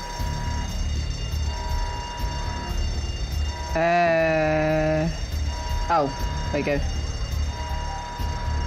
Well, that was And rubbish. you go, Plus 7, and so- these stones go everywhere. They hit the guards a few bits, but they kind of don't even reflect or anything. They kind of just bounce off the glasses and the helmets. Well, that was rubbish. I pulled It's them all almost back. like you just didn't have enough for. You only get one thing. Okay. I get So- 2 How do you get 2? because it's me. No. Right. Weeping Widow has just tossed some stones at everyone. That's got to be a distraction, surely. Yeah, they're going to see all these stones fall in front of them. They're all going to look down like that now. But they've just been hit in the face with a load of dust or something, right? Yeah, they're going to be like, oh. I'm clutching at straws here. I'm trying to get something. I good out will of this. give you an advantage on any more rolls this round Okay. for the fact that they have been pebble dashed. Just to understand, he wants us to die. Well, no, I should. You going next, Ken? You're, whoever's standing behind me, my hands are up like that, and you see these spikes coming out of my knuckles. You've never seen this before. They're not claws. They're just hardened spikes, about an inch long. You see them at the back of my hands. And I'm gonna like basically I'm gonna bathtub to the one over in the top left. Top left. And I'm gonna strike him with my multi attack. Yep. Okay. So and we'll you're try gonna and easily. take him out. You're going to easily be able to bathtub to the back of him. That's not a problem. Yeah. Do you want to roll your attack? See if you're able to damage him. So you're going to get 2 advantages here because 1, they've been pebble dashed, and 2, will be a stealth attack because you're booping behind him unaware. I'll allow that. Wow. Okay. Yeah, that's 3 really good hits. You're able to destroy this guard very easily. So you just boot behind this guard and you just like you just grab his neck and snap it, sort of thing. And you rip him to shreds, and it's not pleasant. I just take up a stance, like fighting stance with these small protrusions in my hand, just ready for the next. Yep. Yeah. I only got to use that power. Gun. Yeah, we don't want to make it look like a very famous hero or something, or a very famous mutant. They're much shorter, much shorter. They're just spikes. they're not claws. I would like to use this guard's body as an improvised weapon. and hit the other guy with it. Okay. Nice. Yes, you can do that, I guess. Okay. And now I've got improvised weapon as a. Yeah. It's definitely going to be an improvised weapon. Yeah. So you're going to want to so roll just that. roll unarmed, I think. Yes, it is going to be an unarmed attack. Okay. Well, technically it's 2 arms, but yeah. Oh. Oh my god.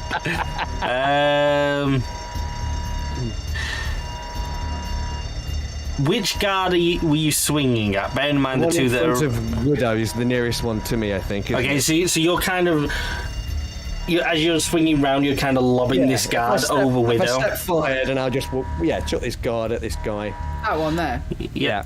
And so you swing the unconscious guard that you've been carrying, you whack him into this other guard, and this guard also goes down very, very easily. Yeah, he smashes into the side of him, he whacks into the wall, and is crushed.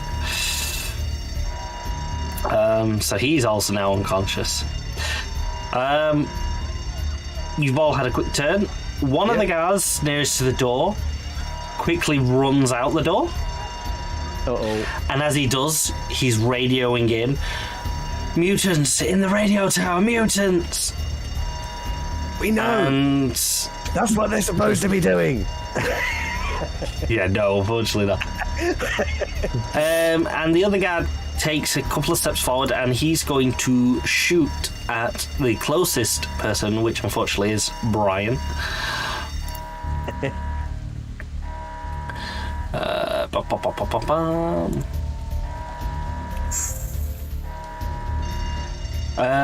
Do you want to roll me your dodge, Brian? Brain? Dodge. Brain. What's your dodge DC? Dodge. That's not a good one. Yeah, you always love. Unfortunately, yeah, you're gonna get pepper sprayed. Well, not pepper sprayed. You're gonna be shot. Wow. Can I not use my telekinesis to stop the bullets? No, you can't, because this isn't your turn, unfortunately. Can't I do a Neo?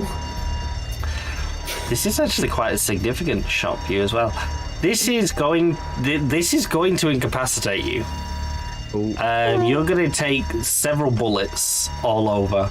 You are going to be collapsed on the floor, bleeding out from this, unfortunately. I only have one thing to say about this. Ow. Yeah, so you all see Brian get bullets. There's like multiple shots. Brian, but you know. Brain. There's blood splats all over you, and you see him collapse down to the floor in a pool of blood.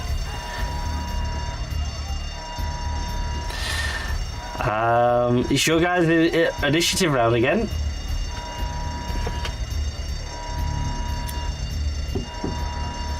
Who's going? And Who wants to go? you can. Oh, okay. I'm gonna start tombstoning people. There's only one guy left. I'm gonna tombstone him. Yeah.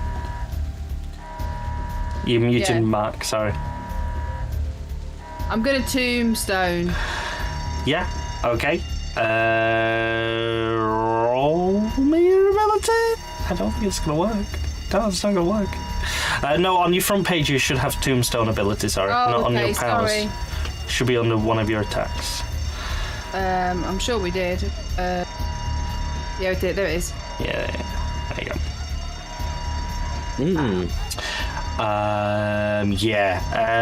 Very easily you create this tombstone and you smash it into this guard who... Do you want to describe how it kills him? Well, basically, I'm going to use a stone from the wall. So this stone sort of like forms from the wall, and then it slides across the room and chops his head off.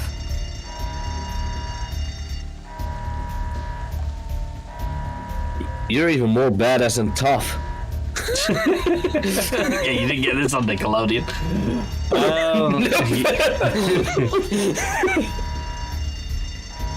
Yeah, there's only one guard left. He is incapacitated. He's currently on the floor trying to put the bullets back into his gun. Who else would like a go here? I can bathtub over to him and try and put him down. Yeah, okay. So you very easily you're able to bathtub across the room to him, and are you going to attack him? I am. I very much am, and I am going to use the protrusions from my. So go for that on single target. Nice. Yeah. Again, how do you want to kill this guy? Gruesomely. The first punch rips off the helmet, and the second one just sticks right into the side of his temple. Wow. Like I said, brutally. Yeah. So all the guards in this room are either dead or unconscious at this point. Pangolin! There's a commotion going above the hole. You jump down. Are you intending to avoid the antenna in this hole, or are you just crashing through the antenna that's in this hole? I'm just getting to the bottom, mate. Yeah, there's an antenna in the way. You're either gonna have to try and go. Yeah. So you do burst through things like this. I'm pangolin. Yeah, I know. You jump down. You smash through some of the girders of the antenna as you make your way down. I tell you what, I'm going to do a really lovely roll here. I'm going to do a D100. And if it's below 20, you're going to land on somebody.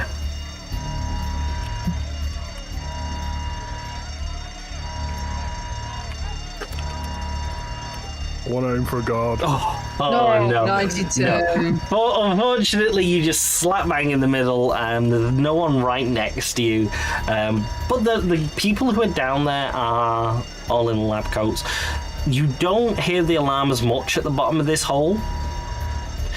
When you landed, though, you landed on a metal disc that kind of fills the whole room, and you feel the whole disc kind of shake and rock as you land on it. He does dent it a little bit, but there is an almighty clang, and this clang ricochets up the antenna, and it just amplifies the sound of this crash. It's like as it goes up through the thing, yeah. And all the... What the hell's that? Yeah, you were all at the top of your at the top. And all the lab assistants at the bottom of this hole do look at you for a brief second before running to the nearest exit. Bye. I'm pangolin. Yeah. At the bottom of this hole, you see there's loads of little sections that are kind of cut into the sides of the walls. Most of the lab assistants ran for this door that looks like an elevator that they all seem to be piling in. That corresponds to what I've seen above. Yes, it does correspond, yeah. Two of the lab assistants run through another door that's just to your left, almost kind of like behind you sort of thing, and they're running through there. And then you've got all these alcoves that are going around that look like terminals, and there are lots of levers and switches on the walls around you.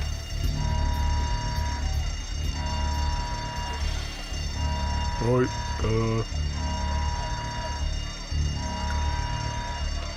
doesn't look like a signal, this looks like a bunch of levers and switches and things. I'm just going to look down and try and get through this metal disc that's on the floor. Bit bent to bits, probably something under it. Yeah, and as you start to kind of push open the metal and everything, you're kind of greeted with more metal, almost like pistons that are underneath. That kind of, you have concrete around, but then all over there's hundreds of these big piston, well, not hundreds, but there's several of these large pistons that are holding up the plate that you're stood on. That's interesting. They look like they're... No, pangolin wouldn't understand pistons well enough to answer that. Never mind. I'm just going to smash through them. Yeah, okay. Just keep smashing down. You're just going to start destroying them.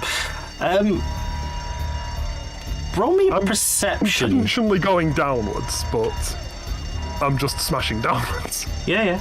Just roll me a quick perception as you're destroying this. 15? Yeah, okay, everything's fine. You're just destroying the metal plate. Okay.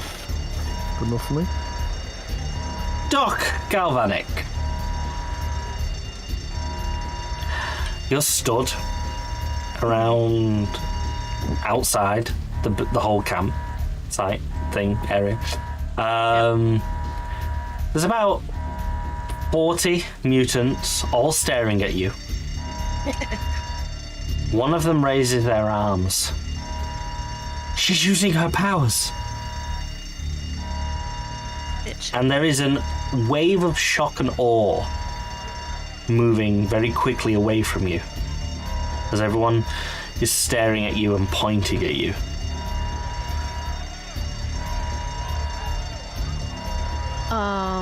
She's broke the collar. It's an escape. You can use your powers too. Like, you should be able to feel it.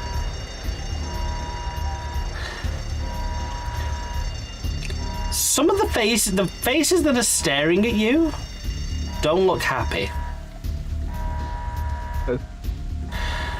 One or two have turned and are kind of moving away, but a lot of them are kind of staring at you in anger. Oh. You're gonna get us all in trouble. I need this job. What? I mean, you need this job. We're gonna be terminated now, you idiot. What have you done that for? No, the collars are off. Some of you, you can escape. You know, we can get you. Why? What do you mean, why? Why would you want to say it? Because we're paid. Our families are kept safe. That's the agreement. How can you be so sure? What are you on about? It was this or death. We chose to work.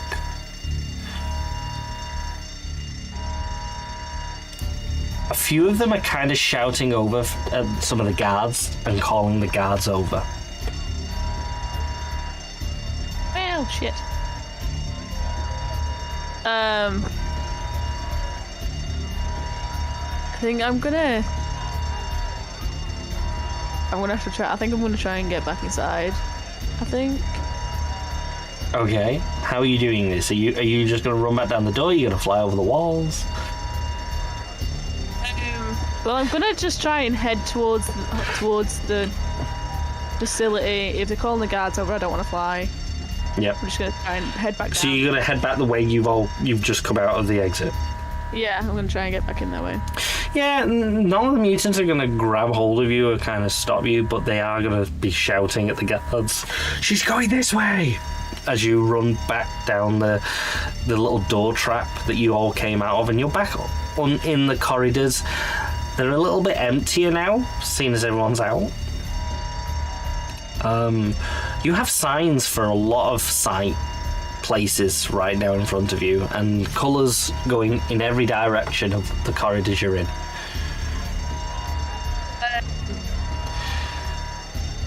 Well, I think at this point I'd be heading for the either the tower or command center, because I would assume that's where the other guys have gone. Okay. So based on that, the signs that you see that might be useful, you see one that says security, one that says base operations, and one that says electronics. They will be the only ones that kind of fall into what you're looking for. And power generator. And well, it's basically like power engineering.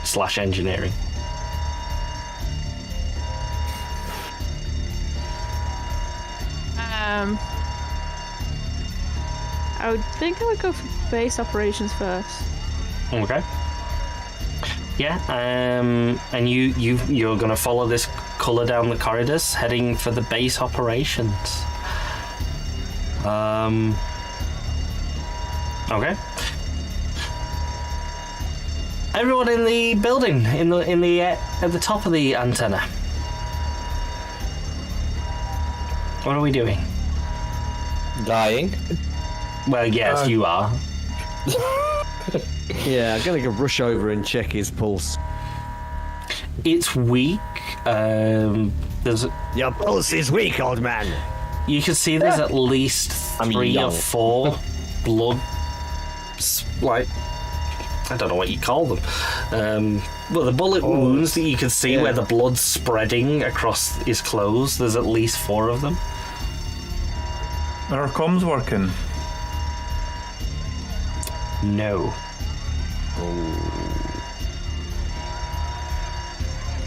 So I'm kind of like trying to push down on some of the injuries, I suppose, to stop him bleeding out. And just shouting, shit, he's not going to make it. Has anybody got any healing? I mean, I've you can got- roll basic treatment if you haven't got I'll anything. give it a go. I mean, Yep. I suck at it, but I'll give it a go. I'll run and help him if you want. You can assist with treatment, yeah, that's fine. I can have 2 of you rolling treatment. Okay. Because I know about anatomy. Yeah, She does. Didn't do too bad. Between the 2 of you, you're able to quickly make little bandages and apply pressure onto the wounds. It's a temporary fix, but the moment you let go, it's going to start decaying again. You're stabilizing him as long as you are putting pressure on these bandages now. Ooh. Can we blip him back out to the...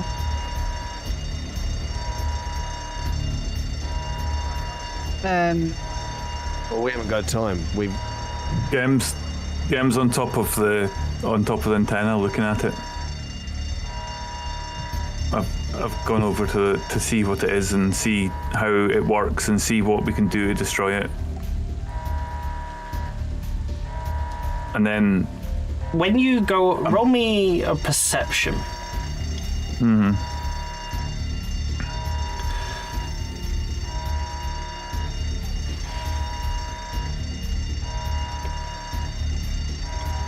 Because you're a bit panicked, so you might have missed this. No, you don't. You go over to the pit where you see the top of the antenna just reaching you, and just before you're about to do anything, you see something at the top of this antenna that doesn't. It looks odd, and when you look at it, it's a chair. At the top of the antenna, there's a chair.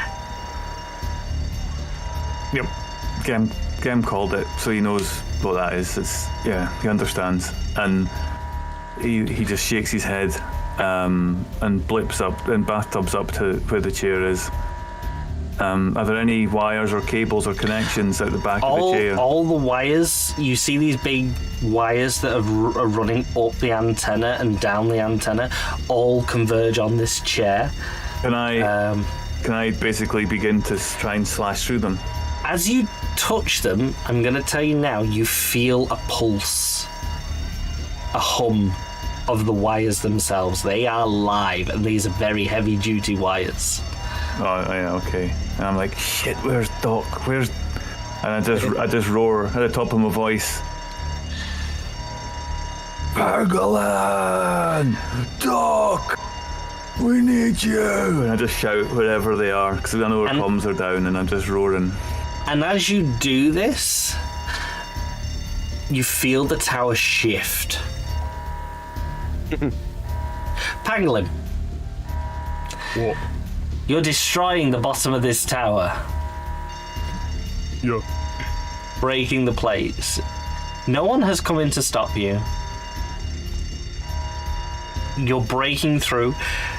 One of the plates, as you lift, one of the legs of the tower shifts, and there's an almighty crunch, and the leg smashes and the metal starts to splinter and everything. And the whole tower above you starts making loud, horrible metal stressing noises above you. What was my aim? Are you continuing to destroy this tower as it is? I'm still going through the pistons. Yep. And but like you're ripping the plates up and pulling these pistons out. The pistons, as you pull it, you're kind of pulling them out segment by segment. There's a lot to these pistons, and yeah, the whole area around you is starting to just collapse on you. Not dangerously at the moment, but like as you're ripping everything apart, yeah, this tower's the legs you can see are squashing in on themselves. Doc.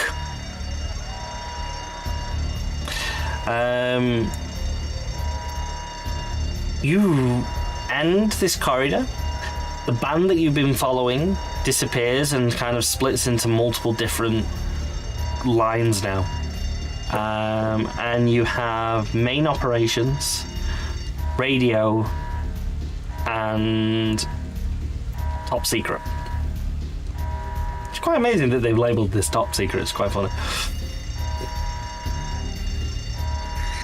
I think I'm going to go for top secret at this point. Okay, you're going to head for top secret. Okay. Yeah. You follow this top secret line. It's kind of like, you know, it leads you to an elevator. Okay. I'm gonna. The door to the elevator, there is a swipe card. I don't think I have a card. No. Okay.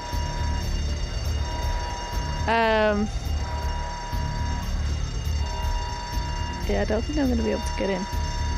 What, Galvanic, the master of electricity, destroyed by swipe card mechanism? I'm really charged, so I could just fry it. That would seem like a solution. I mean, to be fair, can I just try and open the doors? You could, yeah. Yeah, I'll just try and open the doors. Yeah. I mean, you've got a lot of strength. You very easily you kind of grab the doors and you just open them with no issue. About that. But there is no lift, and there is a large lift shaft going straight down in front of you.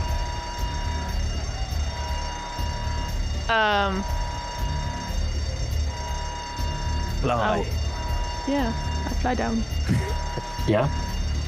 Fall with style. And you fly down, and it's a few minutes. It's a deep hole. You know, you're not going fast as you descend. You're kind of going steady and trying to light it up because it's a dark shaft. You reach the lift at the bottom.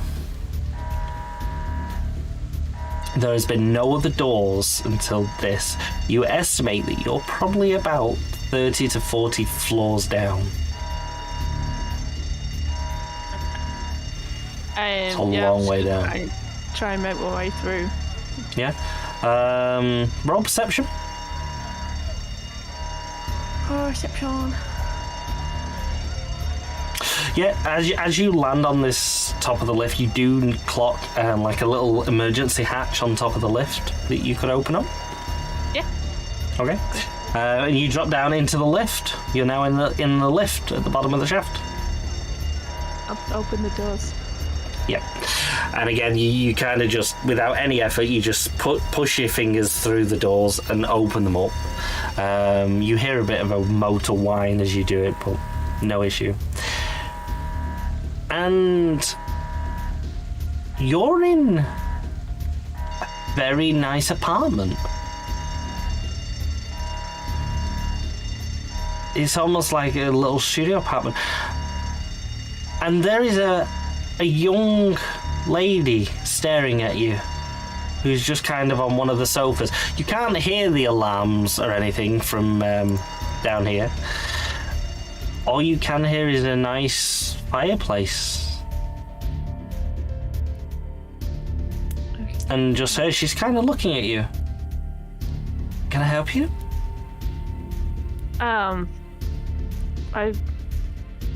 What are you doing out here? I'm relaxing. Relaxing? There's issues going on upstairs. There's alarms going, fires. I don't go upstairs. So why are you down? Why do you stay down here? Because this is where I stay. Who are you? Should you be here? I'm still in disguise, aren't I? You are, but you have just ripped open a lift door. I mean, She's questioning whether or not you're a guard right now.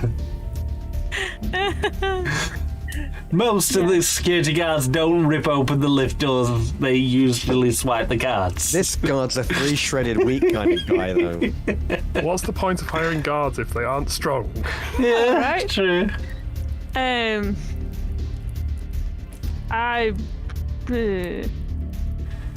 Is it? I can't remember the name of the person. Is it time? Is it time? You know, you thought it wasn't till tomorrow. But I'm ready now.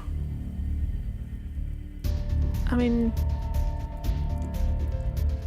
yeah, we can. Do you want to open the window? Okay. I don't even know if the elevator will work without the doors. Do you say that? No, that's me just Okay. thinking. She kind of gets up and she moves towards another door that's down in this apartment. And she kind of starts getting changed as she gets near to this door, removing her coat and everything. And you see she's heading towards this very... It almost looks like a wetsuit that's hanging on the wall, but it's very white and bright, and it almost kind of looks like spacey because you can see there are like giant valves, connector valves all over the suit. It's a very strange costume. Thank you. That's a very strange way to use a lift. I mean, it worked. I don't think it'll work again. I mean, they'll be fine. I know they said they were sending someone special, but Sending someone special? yes.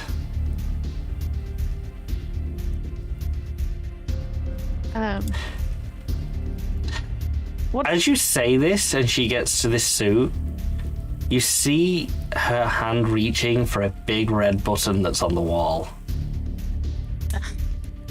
That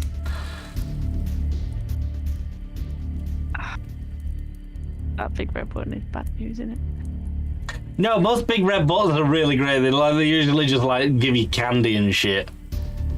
They're just cheaper than the other buttons we could pick up. They come in packs of 4.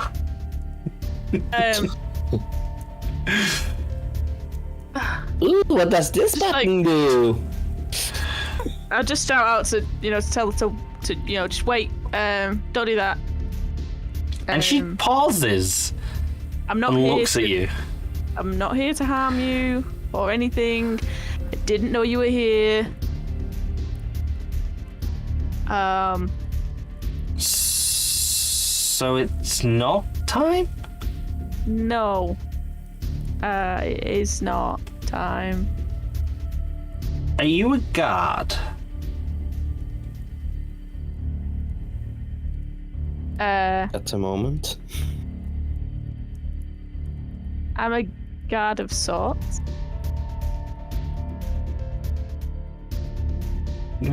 Better give me a good reason not to press this button, because I'm supposed to press this button right now. I have a feeling what it's time for is something that we want to stop. and I'm pushing the button, and she slaps the button. Ah! Why would they want to do it? Okay. Did you not learn from the mutants outside? No. Okay. Oh, jeez. She's And drank the Kool-Aid. The moment she slams this button, all around this lovely quiet room that you were in, an alarm starts going off there too. Just gotta get all the alarms today. Yeah, we're used to the sound now, so. And behind you, Tony, you hear this massive bang as a large blast door shuts on the elevator. Okay. Meanwhile, back up at the main room where Scoon is dying. Goon's not dying. Not Scoon, no. Brian is. From the inside, What are we doing? Gem he's over at the top of the tower, and as you see him at the top of this tower, you see the whole tower starting to shake quite frantically, and it's almost kind of leaning to one side now. We're gonna have to go. They're using a mutant, and I try and like smash the chair, or rip the chair up, or off, or out, or whatever. The mutant, that's the signal. This is just an amplifier. They're just going to stick the mutant in this chair, connect it to this machine, and that's going to be it. Yeah, maybe, but we gotta go. Brian's gonna die. We're all going to die if we don't dare destroy say this. leave me here. As you rip this chair off, Gem, can you please roll me your athletics or acrobatics, whichever was the highest for you?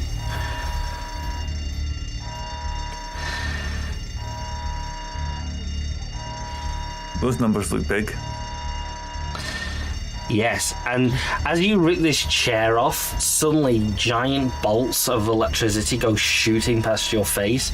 You're able to boop back out of there, dodging one bolt that goes right across your face, and you jump back to the edge of the pit as you watch the top of this antenna just gets engulfed in bright lights of sparks and electricity as the roaring sound starts to set fire to the top of this antenna.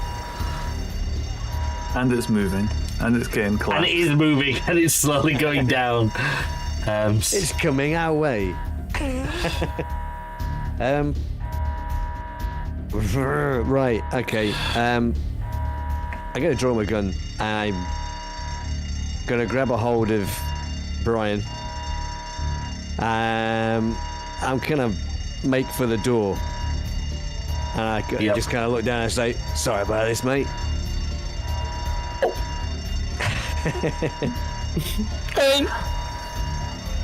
Okay. So you're gonna drag him along the floor? Well, I ain't got much choice, really. I'll help him. Okay. I'm gonna need you to both roll treatment again as you're dragging him to see if you can hold him stabilized as you do that. I'm sure it'll be fine for a couple of rounds. Could I try and help them by levitating myself? No, you are in a lot of pain, my friend. 22. I'm keeping my hand on it. As you do drag him, Gun, your hand kind of slips as you go for the door, and blood starts pouring out. Weeping Widow, you kind of hold a good package. Unfortunately, as this wound reopens, it kind of tears, and unfortunately, Brain, you are going to go unconscious as you lose quite a bit of blood being dragged across the floor. Oh, sadly enough, I know the feeling. Yep. And but you are able to drag him outside. Is there a guard here? There is a guard there. I don't remember putting it in there, but Okay, so yes, you open the door. This guard kind of sees you coming out. Yeah, you lift up a gun and you shoot him. Do you want to roll? Oh my god! Yeah. Would you like to describe how you obliterate this guy? I obliterate him. No. Okay, so I think he kind of looks around and goes for his gun, just as my gun comes up, and he's just gonna put it. There's like just the silent, and he kind of hits the guy just below the helmet, so it kind of catches just in his neck, and he kind of goes down, clutching his throat. Yep. And as he does that,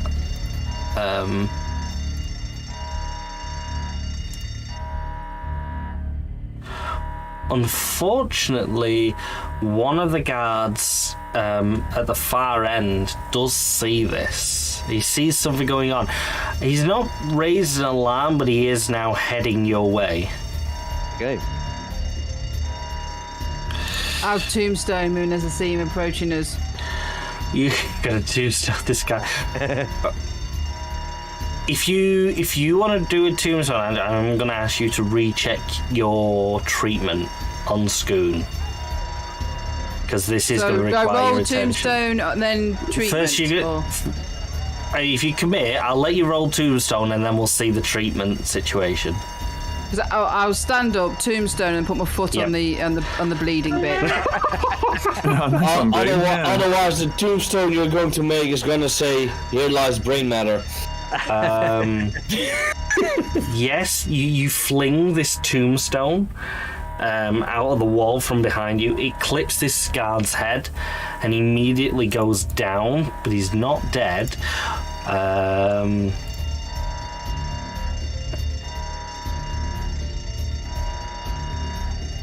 Unfortunately, the two other guards that are further down there do see this tombstone, and they are now running at you with guns.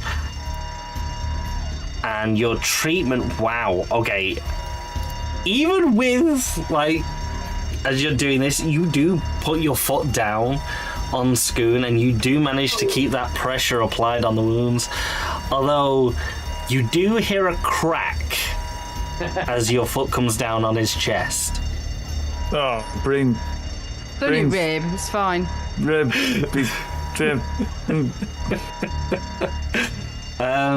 Brain's in a worse shape than he was when he started. Gem. I'm so glad he came along tonight.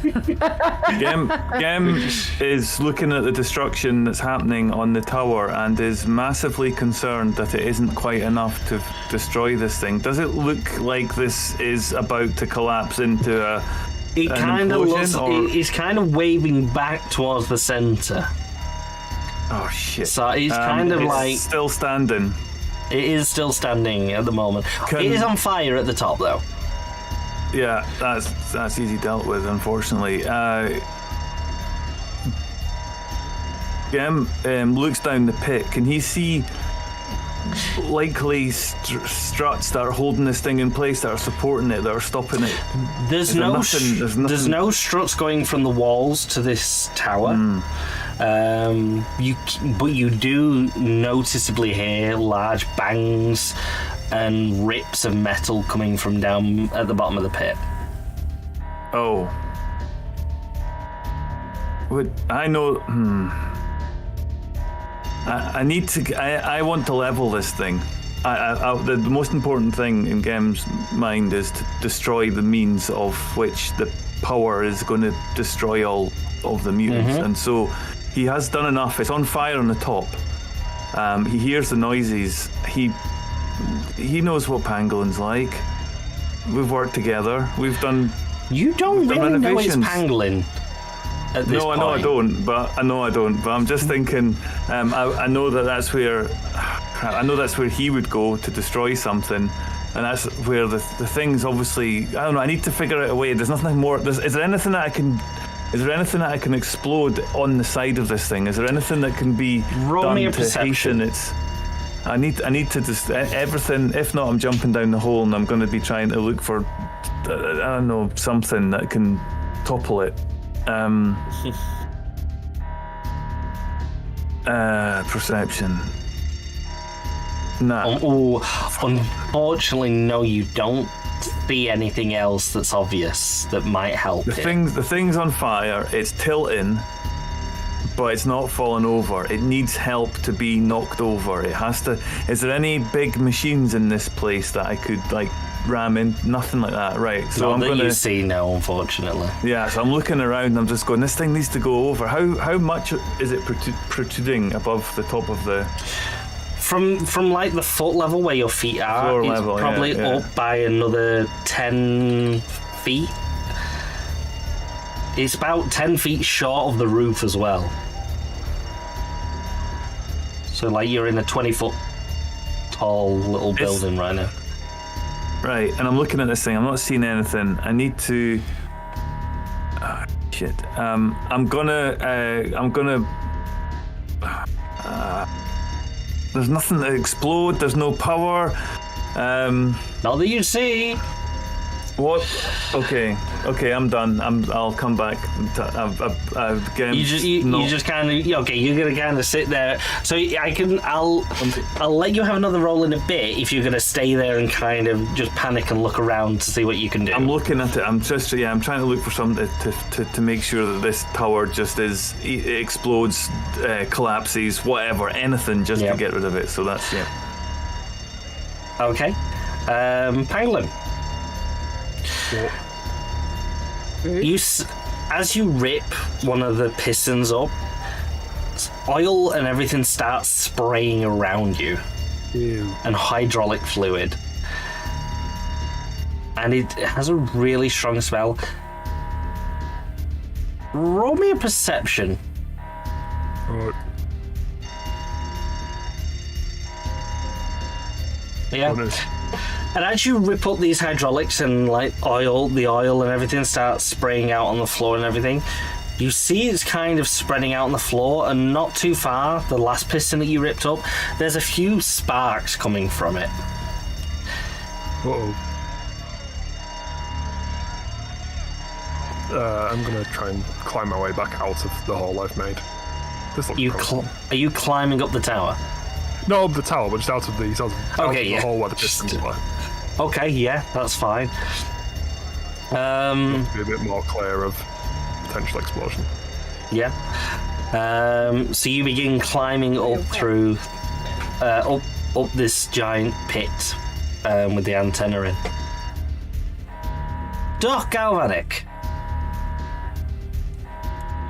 There's no fire alarm where you are. There's just the standard alarm. We'll have a bit of a relief for a moment. This woman, after she's pressed the alarm and the doors out, she turns to you and she opens her mouth,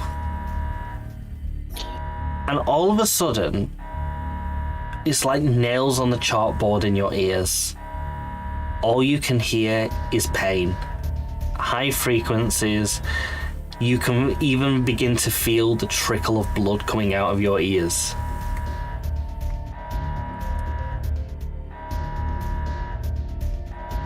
Yeah, shit. This woman is my destiny. I'm gonna have to retaliate, I think. Okay, how are you retaliating? I should remind you, you are still quite supercharged right now. I know, I'm saving that to get out. I'm gonna just go and punch her. Okay. If you're gonna do that, I'm gonna need a fortitude check on you. Or no, would it be fortitude or would it be will? It's a physical, actual thing, it's a fortitude. Yeah, fortitude. Yeah, Resisting a physical force, essentially. fair enough. You're gonna struggle. Okay, as you get closer, it gets worse. she's not easing up. The closer you get, the more pain, the more you are certain blood is pouring out of your ears right now. If you try to get to her anymore right now, you kind of made it halfway across the room, but you just cannot feel. You're getting tired, you're drained, you can't get any closer. You know you're just not going to be able to get to her. Okay.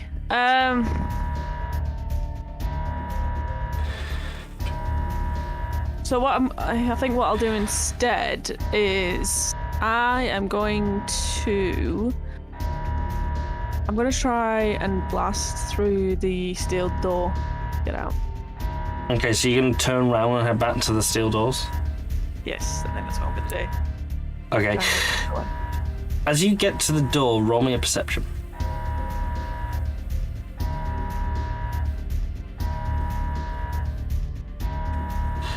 Yeah, very easily for you. As you get to this door, just as you're about to kind of rip it open, you notice it's electrically powered. There's a current running through it and the walls around you. The same feeling you get on those walls that inhibit your powers.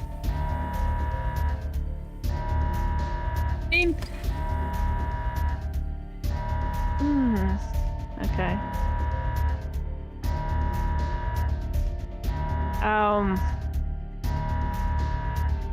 I don't want to attack her. I didn't even... She's still screaming at you, by the way. Yeah, no. I can try and punch the walls, because technically it's not a power, it's my sheer strength. Yes, okay. You're able to easily punch this the blast door or the walls? I would, to be honest, it's probably going to be the blast doors because the walls are more likely just full concrete. So. What's your strength number? 6. Okay. You punch this blast door wall. It dints about 3 centimeters. Yeah. The dint is the size of your fist. It's not a big dint.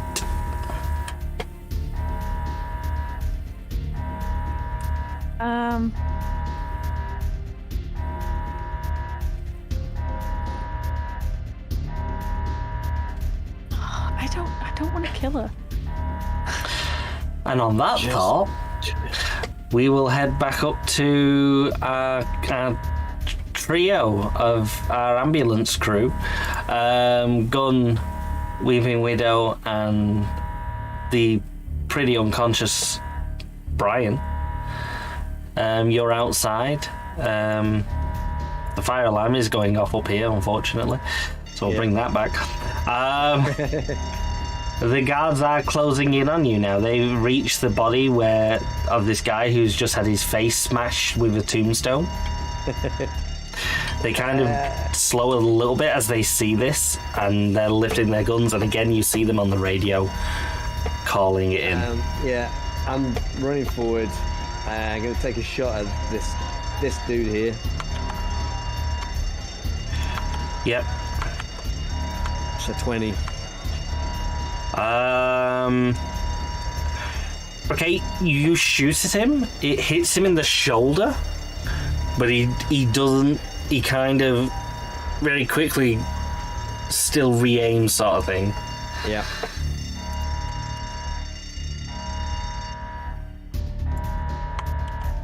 I think I'm done. Yeah. Weeping Widow. I'm going to try and manipulate a wall to pop up between us and them. Okay, you're gonna build a wall. Okay, yeah, that's fair enough. You could do that with your powers. So yeah, let's. Again, this is going to require a lot of concentration from you, so we'll come back to how well you're going to be able to keep Scoon going. Is that what you're kind of looking at doing? Like a wall there? Also, yeah, basically. Yeah. And then hopefully we can dive into the helicopter bay. Yeah. Well, if we have enough time. And you lift up this wall very easily. You kind of lift up the floor. Can I get a treatment check, please? My foot is still on him. I just realised the treatment check's the same every time, isn't it? Yeah. I call Because hats. muted and masterminds, great. Okay, yeah, no, you're able to do this. Fair enough. Yeah, there's you're able to keep the pressure on his foot as you do this. You lift up the wall. This wall kind of appears right in front of you just after you fired that shot off, and you see it collide with the shoulder. Yeah, this wall's now appeared right in front of you. Get him into the you kind of helicopter base. Yeah. We got to get to the command center. What are you talking about? We've got to get him out of here. I thought that's what you were doing, getting him out.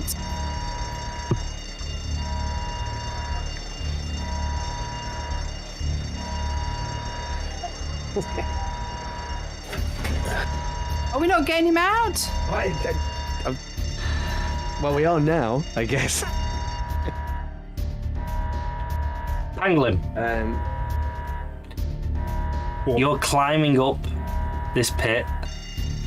You're probably about halfway up when from down below you hear a loud bang.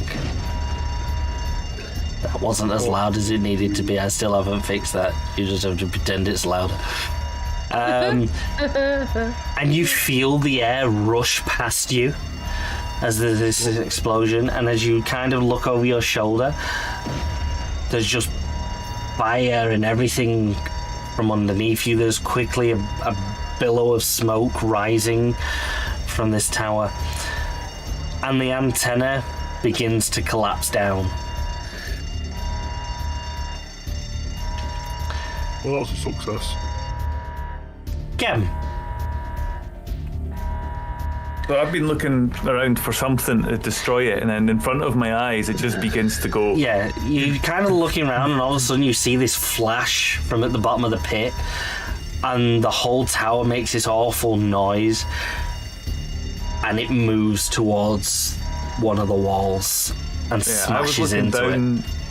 I was looking down the pit with an idea about jumping down it and doing just what's happened. Do I see Pangolin down there? No. I mean, roll me a perception. Roll me a perception. I'll give you a chance. Because I've been staring down there, just about, just wondering if I should be jumping down it. So, and if he's on the same side as me, not with that roll, I wouldn't. No, be, right? not okay, you do not see Pangolin anywhere. So I look at this thing, and it's about to explode. I am gonna go to the doors. I'm gonna bathtub over to looking behind me, watching this thing just collapse and hearing the noise and the fire and the smoke. I'm going to go up to the top of the room and look at the doors that are there, and then I'm going to vaguely remember from the map that the command center's in the next building.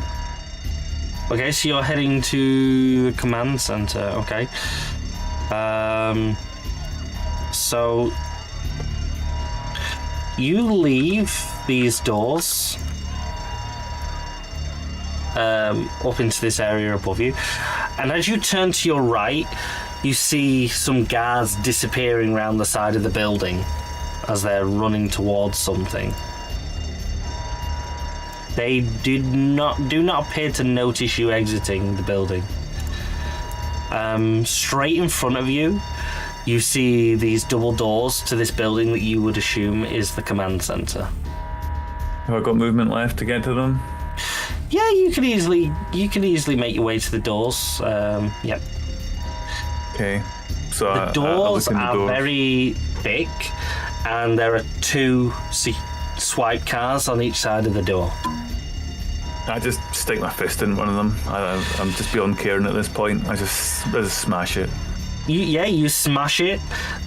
You get a little zap of electricity as you smash your fist into it. You've disabled this scanner.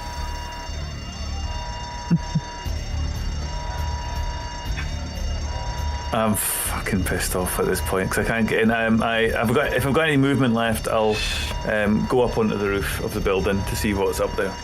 And that'll be me, I guess. Yeah, and you boop up onto the roof of this command center building, which is very flat. And as you do this, you kind of, again, as you're looking around, you're starting to see the smoke billowing out of the main building from behind you. That's what I wanted to see. And again, you can see the guards running, heading southwards from the area.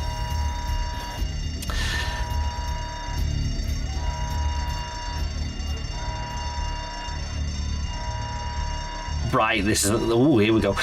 Doc Galvanic, here we go. Uh-oh. You're punching the wall. What are we gonna do here, Doc?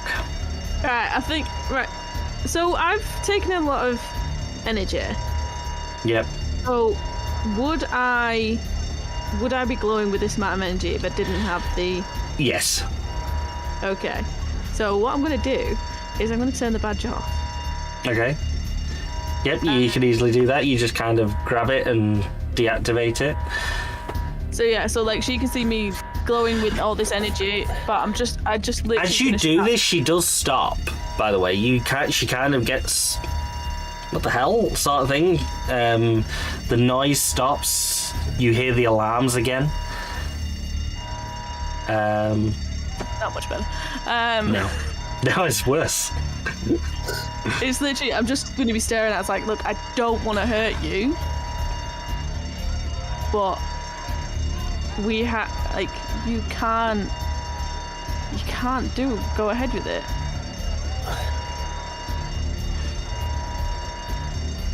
She kind of just opens her mouth again and the noise resumes. Wow. It feels worse in your ears now, having that few moments of respite. It feels like another dagger going into an open wound in your ears. Oh, ow. I'm gonna have to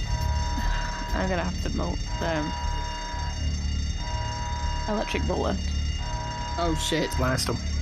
Alright, Welcome if you got them. let's get this attack. So where is it? Are you using your charge that you've got built up? Try not to. If that's an option, then I don't want to. I don't want to. It is an option, but I'm going to make you roll for it.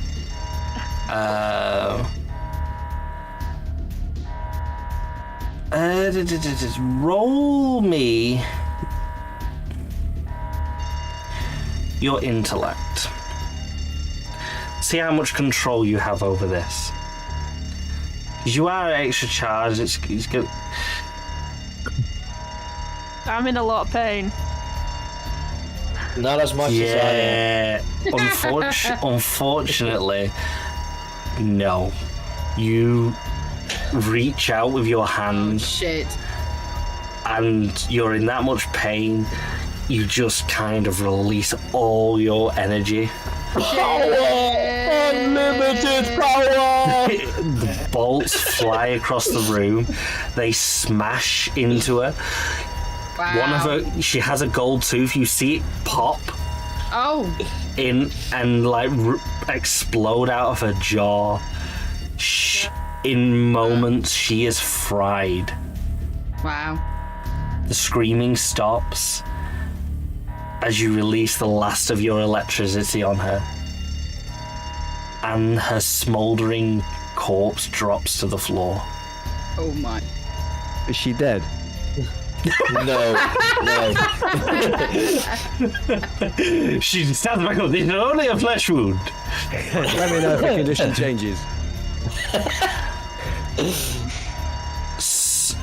Weeping Widow, Gun, Yes. Yeah. and the unconscious Brian. And I hit the wall in frustration. Yep. And as you do this, Grateful. you hear this bang next to you. And you turn around, Gun. And this shadow just jumped over the wall and lands right next to you. Oh shit. And as you turn, I want to zoom in on this for the streams.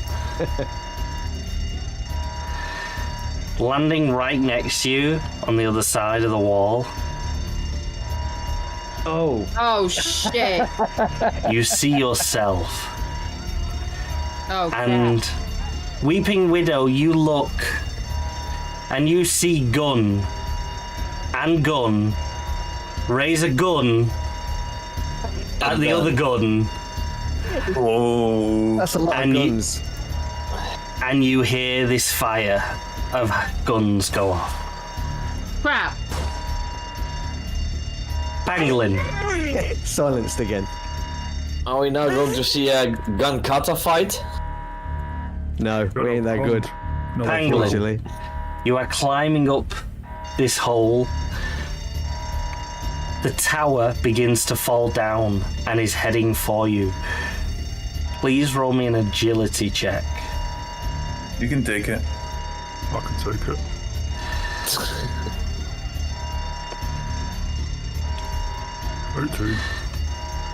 The tower smashes in.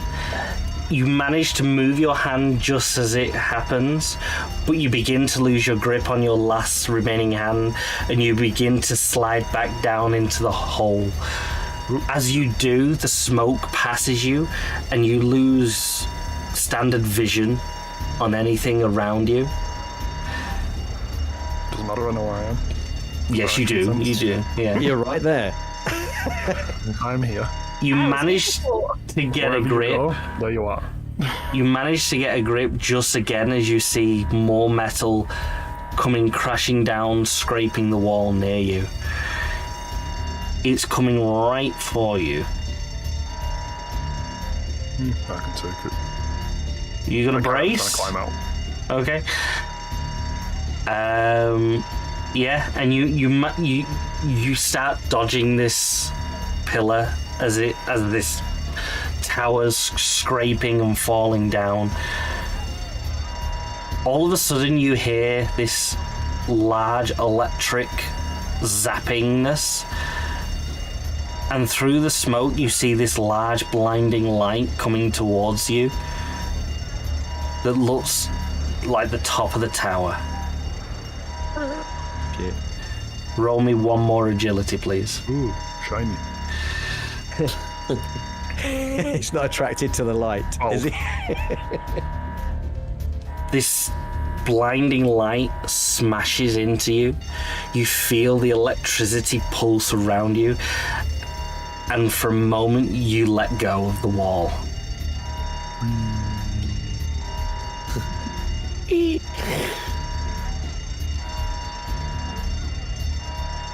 Again. Delighted by the sounds of explosion crashing coming from the thing, but very pissed off about not being able to get in this building. I zip around the building very quickly, looking for anything that gives me sight inside so I can get into the building. I just want a crack, a hole, a window, a letterbox, anything at all that will give me a line of sight to get in safely into this building. Yep. And as you're zooping around this command center, you're looking drastically. There's large explosions now coming from behind you. There's screams from some of the guards. You come back round to the front door, and as you get round to this front door, you see the doors open up.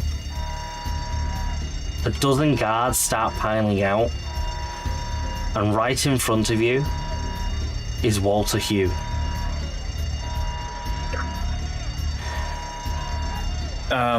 Now is the time. And that, unfortunately, though, that is where we leave this season. No. No. Yeah. The season cliffhanger. There you go. Ah. Bloody hell.